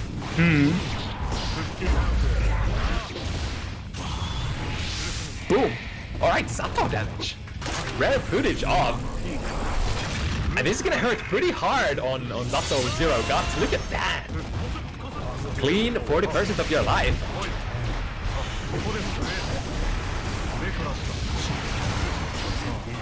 The burst has been used as very respectful from SQ. Still at a massive life advantage, but knows that if they let Day get started, even if Day has very little health, it can potentially be a highway robbery. I didn't have the minion gauge left to convert that overhead. Nice 5K. Oh, here comes SQ, but wasn't quite advantageous enough there. Might have been going for a throw, actually. The big throws. Here comes the horn. I think the horn is off screen though. No, it actually bounces back, and it's SQ who ends up getting it. That's wild. Wire C for wire C, meter for meter. Stay in there, and that is enough. Again, the zero guts. I feel like the low guts of Zato have played part in almost every game, or at least like over half of the games so far. A mathematical difference between the characters that we might not always consider, but is there, ever looming fact of the matter. Yeah, good burst. Full slash would have probably gone into pretty decent conversion.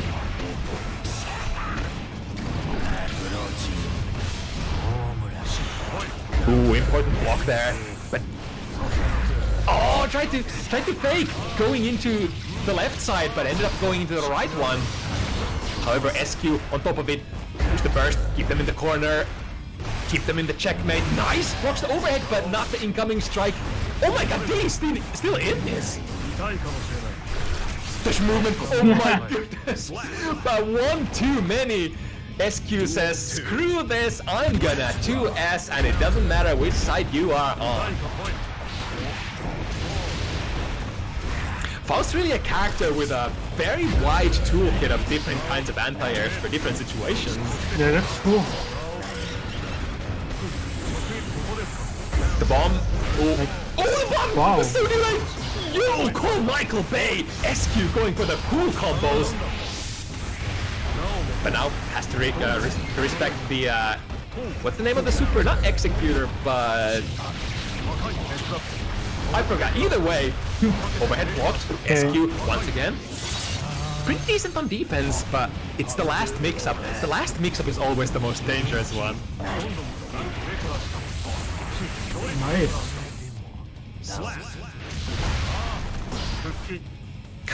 Cool guys never look at explosions, even if it hits them in the back. Right, there's a Throwing items. Right, pretty decent. Oh no! The backturn incident. Good up for a day. Spends all of their minion gauge to gain a little bit of real estate here. The hammers, yeah, guaranteeing that they cannot summon. Even this bomb will pose some threats to the little guy. Yeah, that gets blown away.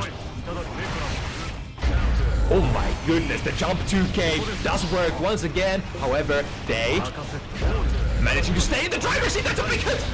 That could potentially be the kill. Oh no, it's that. Yeah. Boom.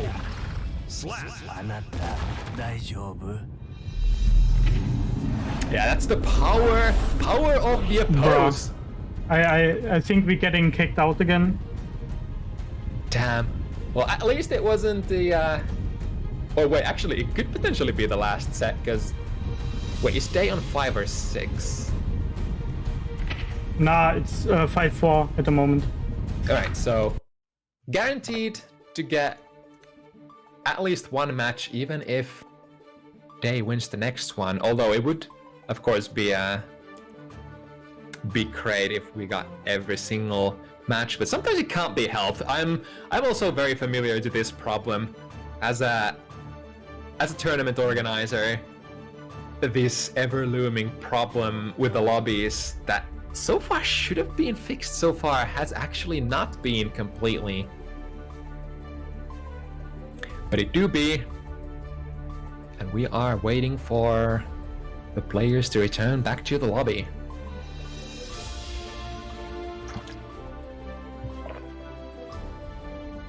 Yeah, it's a little bit weird that this issue hasn't gotten fixed yet.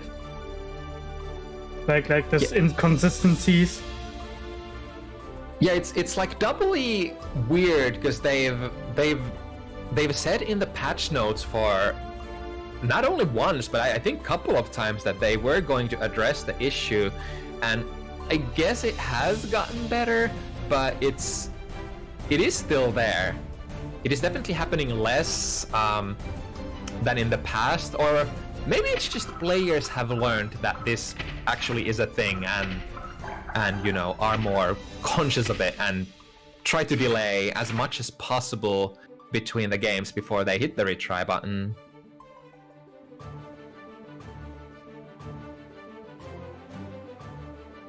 Yeah, I just changed to winner stays now, so they will get out automatically.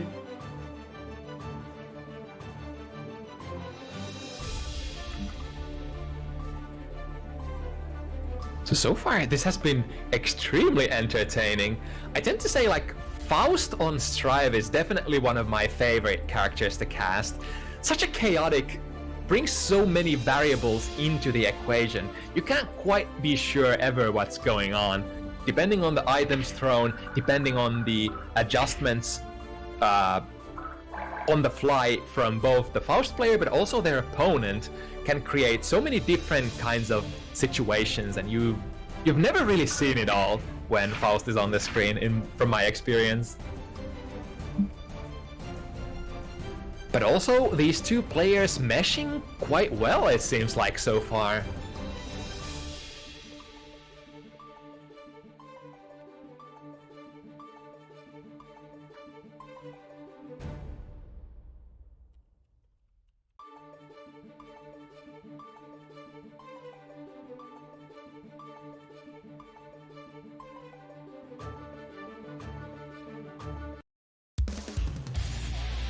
All right, diving back in. Let's see, what's the verdict? Are we still in 5-4 at the moment? Yeah. So I just hope SQ's momentum doesn't also like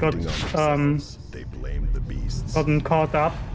Because it actually looks also like really great for SQ. It's not like a steamroll. For sure. On the contrary, I feel like if I had to name the player who's on the driver's seat more than the other, actually I think it's kind of 50-50. It can be very, like, you can be quite biased in favor of Sato just because, you know, the kind of gameplay that you tend to see from Sato players. Again, it's the last one. The last mix-up. The command crab snuffs the life out of SQ. Nice flight control. Avoids the 5k. The big boot from Faust. Awarding Day with some pretty decent pressure in the corner. However, SQ gets out of there and back into the neutral situation. The little guy is gonna come back and delete the little guy. the little Faust, the little puppet. I guess we should call it a puppet, so I'm not too ambiguous. Oh, nice patience. Safe jump. Oh, with side. Once again, sneaky there. That was really interesting. And now we'll pay dearly for it, for Day is coming for that last hit. Oh, the fishing pole! The multiple hits! Oh my god! Actually manages to flip it around! That fishing pole from SQ, one of the MVP tools of this set for certain. I'm surprised they managed to play it at that range. It was more of like a close mid-range kind of a situation. This time opposed, blocking it. And into the pressure. Day, however, good Abare from SQ realizes that Day was running out of the minion gauge, so there was no follow-up for that strike. Wow. What? The combos? Alright, summons into the side switch. Now this will go back to neutral, and SQ is still pretty okay. Has the life advantage, both players with the burst. And soon to be 50 meter for both. Oh, nice air throw. Wrong air throw. Misses the command grab though. A little too early there. And SQ will happily steal this burst just before they bring it even. 5-5, baby. Duel 1. Let's rock. Oh, this time, Oppose already active on the screen. We're going into the mix-up city. Nice, that was big value command grab. Resetting the Eddie once again. And into more high-lows. And now SQ will have to work through this massive life disadvantage, as well as, you know, burst, if they so desires to use it. But scoring some really big hits so far. Not taking the wall break. That was so smart decision making from SQ, choosing to not break the wall because they knew the little guy was coming, and still holding fun, making the YRC. Oh my god, SQ actually ends up robbing the round. What a comeback! Duel 2. What is happening? That is nutty. SQ leveling up quite a bit.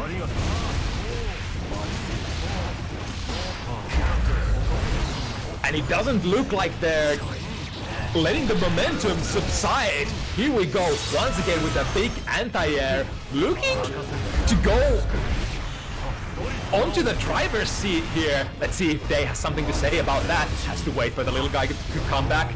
Look at this, SQ just building more and more meter. One more YRC. The player with the meter at the end is always the king. SQ still also has the burst available as well, so this is so difficult today. This is probably not gonna kill. Yeah, OTG. Good jab. Kills the little puppet coming in. Ooh, that was interesting.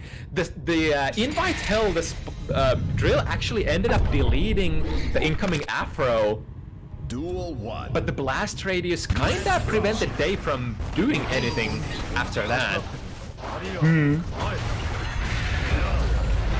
SQ arriving to the set point situation first. But it's by no means over till it's over. We know that Day has had a lot of has had very commanding games and definitely able to take 2 in a row if stars align. Another YRC bait. SQ is so on top of those defensive RPS situations. The timing for the fishing pole wasn't quite right that time.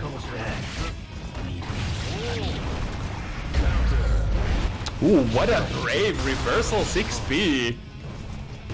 Gold cross. Oh damn, the twitch. So far range. Duel 2. Match point for SQ, set point I mean.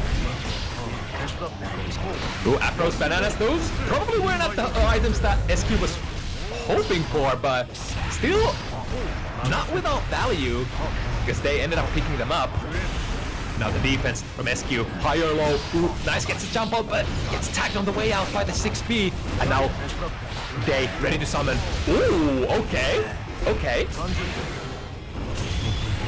Immediate reversal. I'm actually surprised that Day wasn't able to keep this airtight. Lots of damage, and perhaps the last mix-up of the game. Day feeling pressure. Oh my god, barely able to dodge the bomb. Oh. And now they could actually steal this back. Going back to neutral though, very similar amount of health. Does Day get the summon? They do. Oh, hit that the out. Good play Oh from my god. SQ. That was another really good snipe. Basically predicts that Day wants to send the puppet in, snipes it on the way to them, and then how many seconds? I think it's like 4 or 5 seconds that you have to play as Zato player without the puppet out of that snipe. That is critical. And during that time, SQ able to capitalize and able to take the set. What a great set, honestly. And great sort of, I'm hesitant to calling it a comeback, because it's not like SQ at any point of the set was like really down too much.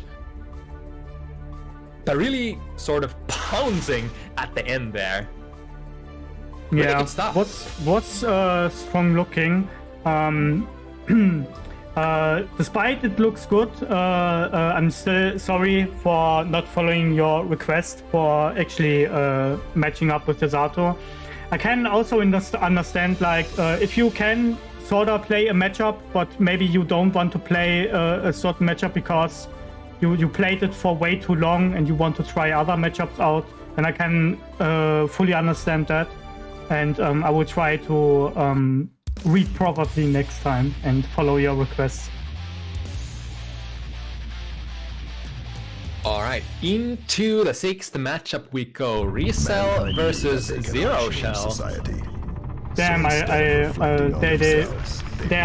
they are really fast. Yeah, so we have 2 big players from Germany. Resell, the Faust aficionado. Yeah, we saw him play. And Zero Shell tried an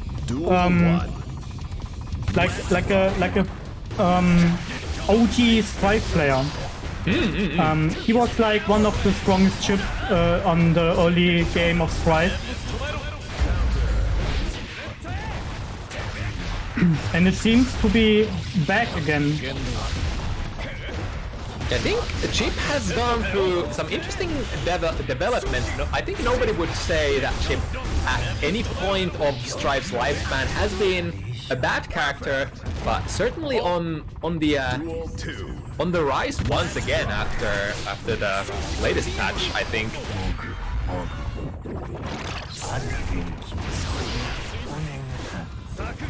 And of course, the fast mobility. Oh! Realized that the Horde was coming still. Another fight for the next 2. Oh wait! That was interesting. I blinked and did they catch Zero Shell out of Alpha play? It looked kind of fancy. Oh, self-explosion! Massive JD. But business as usual. Sometimes you get tagged by your own explosions. The only way after that is to go on, not mind too much. I like that bursting into the bomb. But Chip, being the fast character that they are, not able to contain them in the corner. In fact, we're going to the other corner just as fast. Trade definitely in Rizal's favor. Gets an opportunity to get the horn as well. Oh my god, so many good items. And the meteors coming in. Insult to injury, breaking the guard of Zero Shell there. You can put up some really overbearing pressure situations with Faust if you do manage to get the right, nice right idea. items in the right moments.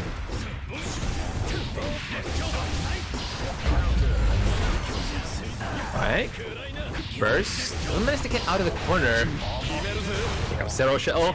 Weak. Okay. Oh, but the wall already took so much damage, so kind of a saving grace here for Rizal. Yo, straight into the charge Fuzzy! No, that's an RPS option for sure. There's actually a quite reason because the most people use Faust with the orange color. Gimlosh told me, another great Faust player, told me that the orange color kinda camouflages, kinda hides the 5P orange light. Oh, you know what? That's actually true. That is dirty. The inmate Faust color ends up being maybe the optimal one.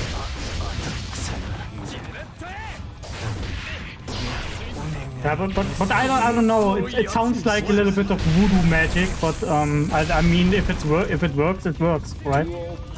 I mean, in competitive play, if it has even like 0.1% of being able to disrupt somebody's decision making or reaction game, you'll take it.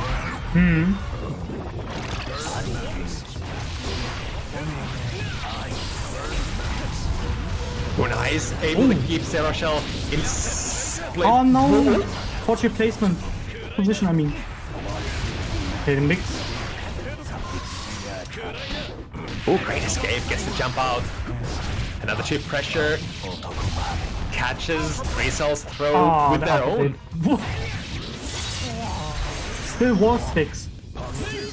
Oh, nice tech. Oh, great reaction, Rizal. On top of that RPS situation, but with so little health, only so much you can do unless you manage to get a big hard raid in.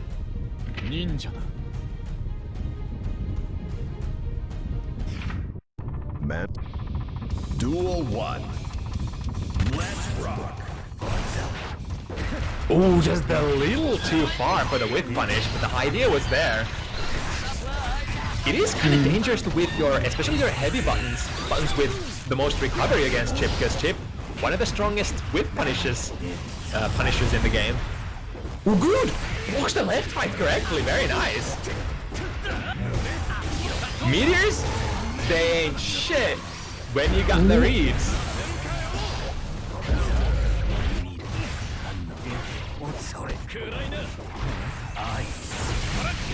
Okay, nice jump in. Nice tick roll. Avoiding banana peel. Or was it still a full banana? I kind of missed it. Yeah! The favorite item of choice. Hammer. It's hammer time. It hits up very high. And it's so active as well. As an old Exert player or old Guilty Gear player, you wouldn't think the hammer is like one of the best items, but it really do be. Nice combo into the 10-ton hammer.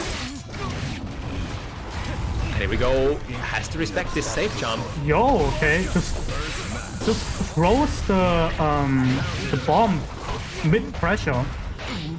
Okay, that's a challenge. Oh, also a great challenge. Wow.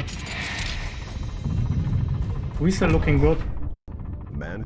I especially like that while Zero Shell was sort of moving in the air, Riesel actually managed to sneak under them to the other side of the screen.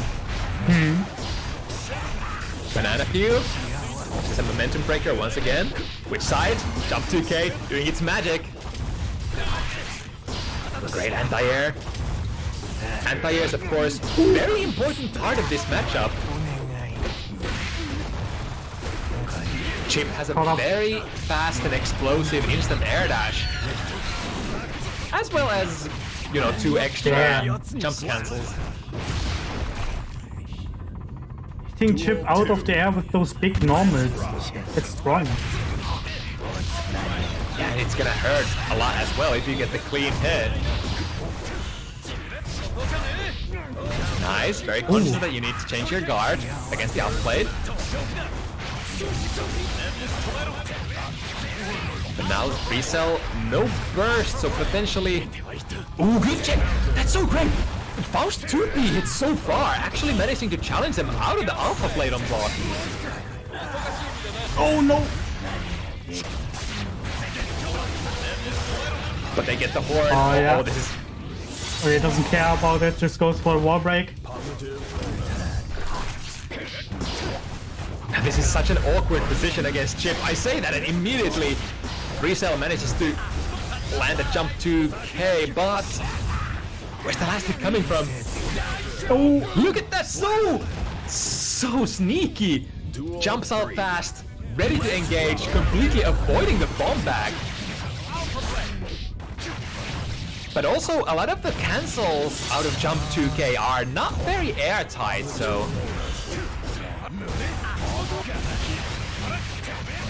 Ooh, the fast throw and cancel. Pretty swag-looking combo. No super. Oh, okay, it just ends with the air throw instead. It's actually great RPS. We were in that same exact situation a couple of games ago. That time we saw Riesel go into the throw break. So I wonder, this time Zero Shell probably purposely delayed it. So Riesel probably whipped their burst there. Sorry, their air throw. That was meant as an air throw break. No full hit though. Let's come out of this. Oh baby, it's like, no, not quite gonna wall stick. Really close to a kill. Chip quickly grabbing the horn. Alright, this is definitely a start, but... Nice response. Just pick the highest reaching anti-air for that situation. I'm surprised the jump slash, the 2S from Faust reaches so high up in the air. That's such a great anti-air button that we tend to see from these strong Faust players. Yeah. Oh, the banana peel preventing Zero Shell getting out of the corner. The Now bomb which side? pressure. Catches the back with a 6A. God, Zero Shell just can't catch a break. Every single item just preventing them from getting out of the corner. Riesel definitely has that one feature that strong Faust players have. Throw right items at the right time. And your opponent just can't do anything. Live and die by the RNG.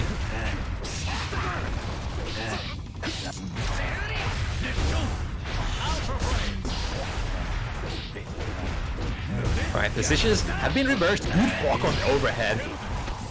That's no longer reactable, I believe, because it's been made faster so many times. Again! Wow! Riesel with the right choices on defense. Ooh, and the snipe. Oh, it just looks it looks like Riesel is all over. Duel 2. Let's rock. It's really rare to see chip players just not able to get a lot of stuff started. The chip is sort of supposed to be that character that you know, doesn't do the highest amount of damage and doesn't, you know, have that many. Ooh, hold that thought though. Zero Shell with the read. Not looking very good this round. Overhead. Also stack up pressure. 6k is a threat here. Just goes for the fast RC mix-up. Is it gonna be high? Is it gonna be low? 3. Let's rock.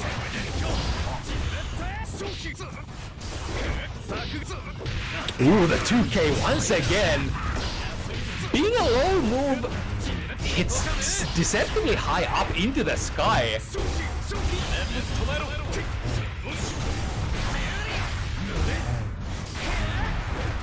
Rizal very patient on defense. And the patience, it pays off. Eventually getting the back throw. Ooh, didn't probably. Just looking for a deeper dash than that. The Zero Shell. And RC out of the overhead. This time, the fifth time's the charm. That time Rizal wasn't ready to block that, and into the super you go. Yeah, like I said, it's really not reactable. It's been buffed in startup frames so many times on Strife lifespan. Mankind. So at this point, it's probably just gonna be a guess between high and a low.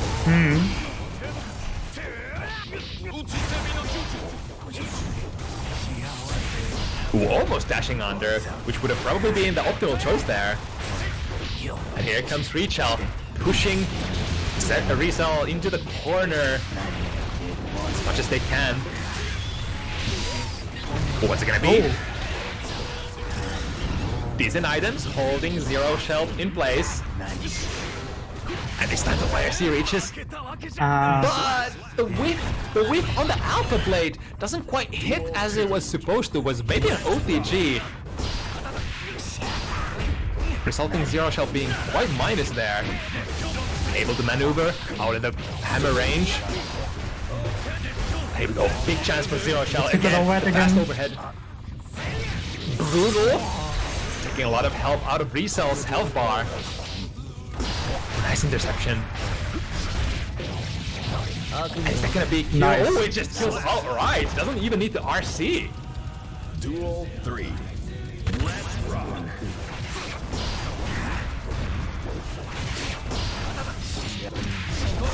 Situation dead even. 3-3, 1 round each. Both player, well, actually Rizal not having the burst anymore, but ooh. Jump heavy, activating fast enough to catch Rizal out of the sky. Do some ninja stuff, spending the meter to get out of the unfavorable corner situation. Oh, this time the jump 2K actually reaches before the shuriken hits. Here we go, RC. Yeah, it's gonna be close to a kill, not quite. Ooh, the risk reward, choosing the, oh, okay. And builds the meter as well. I was gonna say that was a risky play from Zero Shell, sort of betting that the cross-up mix-up was gonna hit. And if Rizal ends up blocking it, it's definitely gonna be a disadvantage. But you know, Chip still pretty fast on their buttons, close range, able to procure the offensive advantage back. Yeah, Zero Shell definitely taking back the lead. Maybe he dusted off his I think he's like warmed up now. Oh, great blocks there on the Shiki. Gonna put RC into a little damage, place the mix, but again, both of these players guessing right a lot on these tricky mix-ups.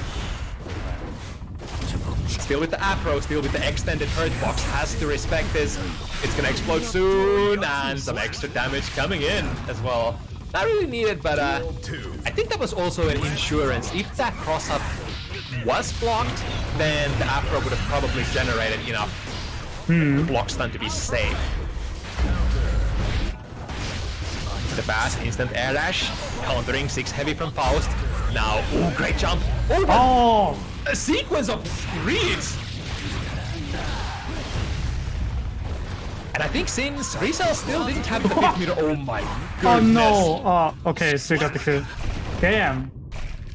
That hard read just reads the YRC. Yeah, good presence of mind. It was Zero Shell started getting really low on health, and Cannot change. Rizal checking that they indeed have the 50 meter available, so might as well play it as safe as I can. RC, take the YRC. And go back to 4-4.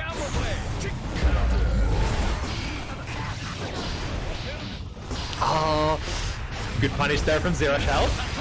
The overhead fast RC once again gets a decent amount of damage into the mixer. But Rizal, I'm gonna say I think Rizal knows this matchup, has to know this matchup really well, because they really know when those left rights are gonna come in, and they can switch their blocks from left to right at the right moments, at the right time. Nice, not bothering to deal with the jump 2K from Sin, sorry, not Sin, Chip, the other Sin. Oh, interesting. Wow. Did he just connect Another though? mix-up if Zero Shell actually was close enough. Duel 2. Let's rock. Rising jump B. Oh boy. Not able to create enough advantage on the landing. It's punished by the pro. Oh, that's interesting. The 10-ton hammer actually messed up the DP punish because it ended up stunning Rizal himself. But that's way off Faust. Has to respect their own bomb. The little guy is still there for an insurance. Zero Shell so low on health. Any lava tap is gonna do it. Waiting for the burst, which did not end up being fired. Rizal can actually happily hold that burst because they are sitting on a 1-round lead. Choosing to use it here though. Yeah, that was pretty great. I think whether Rizal uses the burst here or not, it ends up being the right decision. Either way.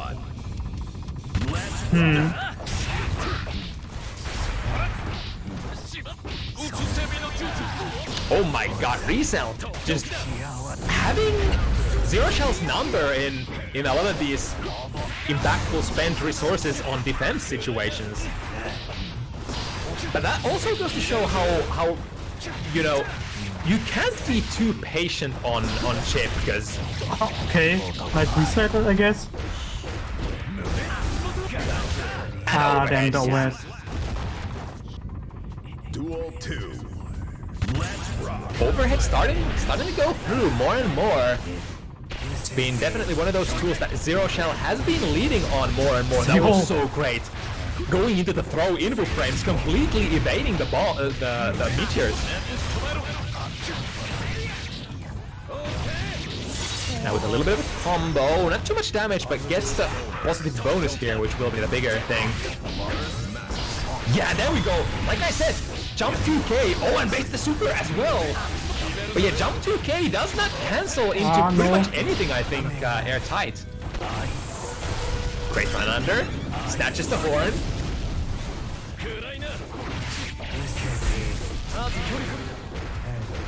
YRC, nice, manages to build enough distance so that they're not in the danger zone anymore.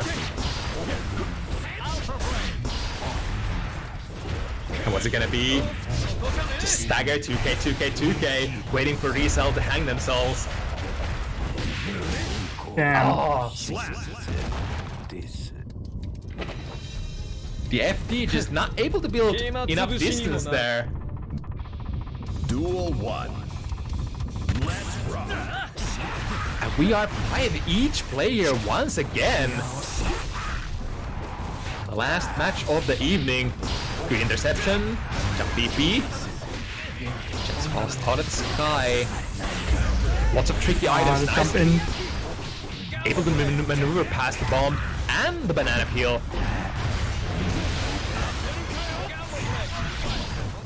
Ooh, nice. Catches the clone before it reaches. Okay. The record pressure. Wow, Resell again finding the perfect opportunity to Abare out of that pressure. What is with Faust players and their amazing defense? I guess since you don't really have a good reversal, you're kind of forced into. Oh! But look at Zero Shell. That might not be enough though. Okay, there we go. I've actually been waiting for that quite a while. Previously, Zero Shell was able to run under that bomb bag just to snatch the horn, but this time actually getting a punish. Ooh. And speaking of punishes, Zero Shell says enough. You've had enough of these hard defensive reads. I'm gonna have mine as well. And now Resell in a tricky situation managed to get out of there though. And this might be the beginning of a comeback. Little guy here ready to hold the fort. Oh my goodness, is it the Afro or is it? Yo, that was so sick! But the little guy's still coming back. I can't believe Zero Shell managed to get out of that situation without getting hit by the little puppet.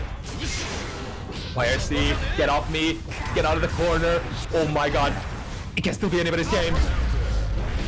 What's even happening?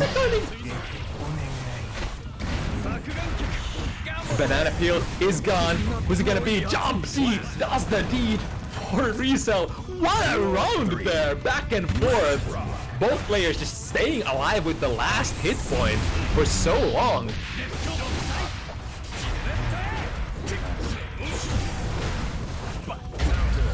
Nice prediction on the throw and an optimal punish question mark. Wait, was that a punish? I refuse to believe that 5D charges fast enough for you to punish a throw. But maybe. Yeah, I'm not sure either.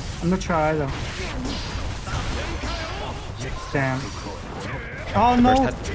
Just barely misses the air throw. But now both players very low on resources. Resell has the burst. It has been used, and from now on. Ooh, nice backdash. Avoids the command grab. But a great Abare as well. Both players good defensive options again. Damn. Here's the 2S again. The 2S that has been getting so much value for Resell throughout this set. The most successful anti-air so far. And now we are entering the danger territory. Resell only needs one game. Zero Shell could still do this. Come back with 2 more wins. Let's see who can do it until the end. Ooh, lots of damage there. Unfortunately bounces Zero Shell out of the corner. And now an opportunity. Big one for Zero Shell. Maximum damage. Ooh, I see. So chooses to not break the wall. And instead... they definitely wanted the super there. Beautiful. Zero Shell has been playing these blue RC slowdown ground to air situations so well.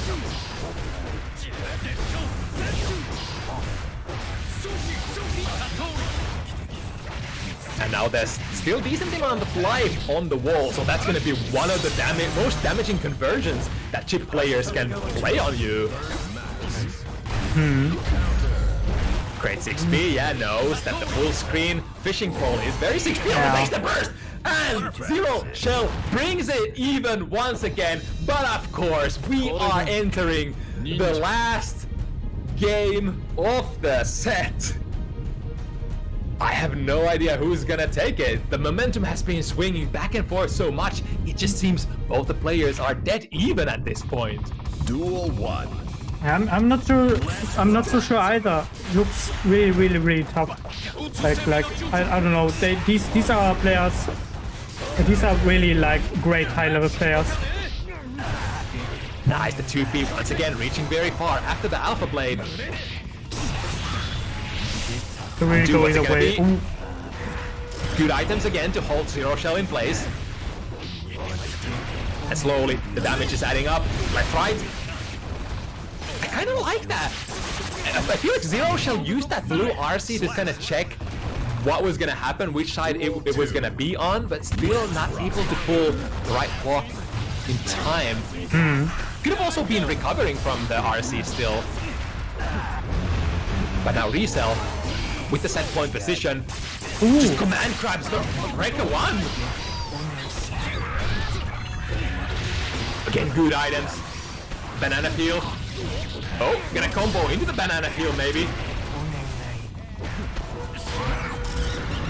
Nice, avoids their own horn, and it's gonna be enough. Dead. God damn! Resell with the Faust performance.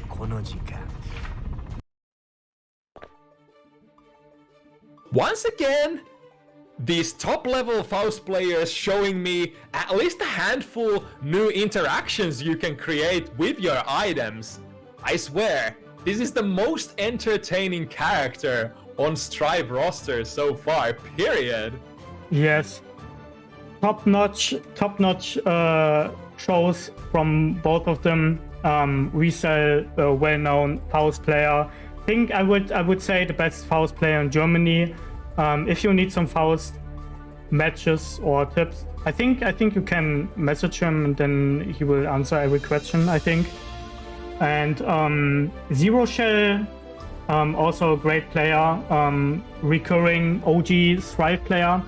I think he still plays in the in an esports team, esports Freiburg. Ooh. Freiburg is a city in Germany, and I don't know if it's still like this. Babutaku said, yeah, I think Babutaku is, by the way, also in this team, and maybe in someday Babutaku will come back as well. But yeah, that's the matches for today, for this evening. Thanks everyone for joining. Thank you QK for helping me again, for commentating again. Always a pleasure. Really nice. A strong helping hand, commentary wise. Yeah. I gonna show the other weeklies. We have other weeklies on Hard Edge on Monday, 8 p.m. We have Granblue Fantasy Versus, streamed on the official Hard Edge Twitch. Also, the same date, Melty Blood type Lumina, streamed on Lindenshoe's Twitch. Tuesday, and the graphic will get updated later on. Tuesday, 7:30 p.m. we have DNF Duels Weekly. DNF, one of the great video games of all time. I also like to play this game, and you see me joining the weekly frequently. This will be streamed on Casman's Twitch channel. Wednesday, 7 p.m. BBCF, streamed on RR Mahu Shoujo Twitch.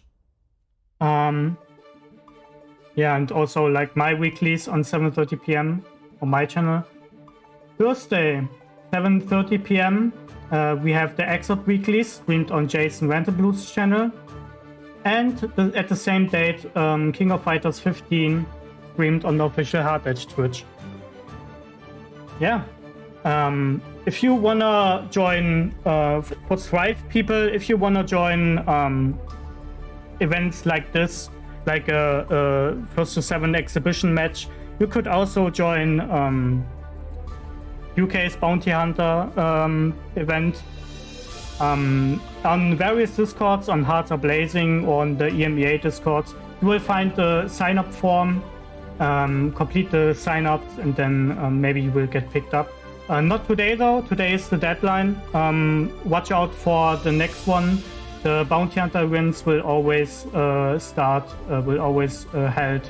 on Saturday, 5 p.m. CT. Right? Sunday. Sunday. What did I say? Saturday? Sunday, I mean. Yeah, Sunday. Yeah, that's pretty much the gist of it. yeah, let me rate someone. Enough talking.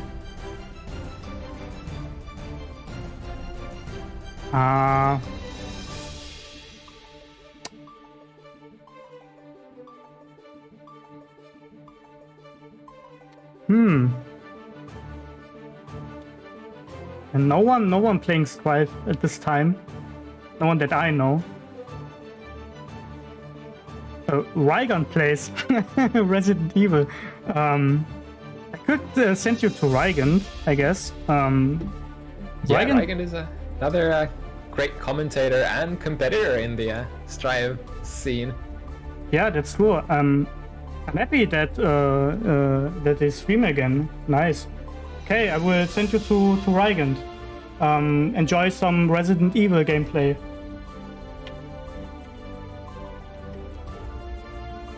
Wait, Rygan. Okay. All right, that's it for now. Yeah. See you in the next week. Bye. Bye bye.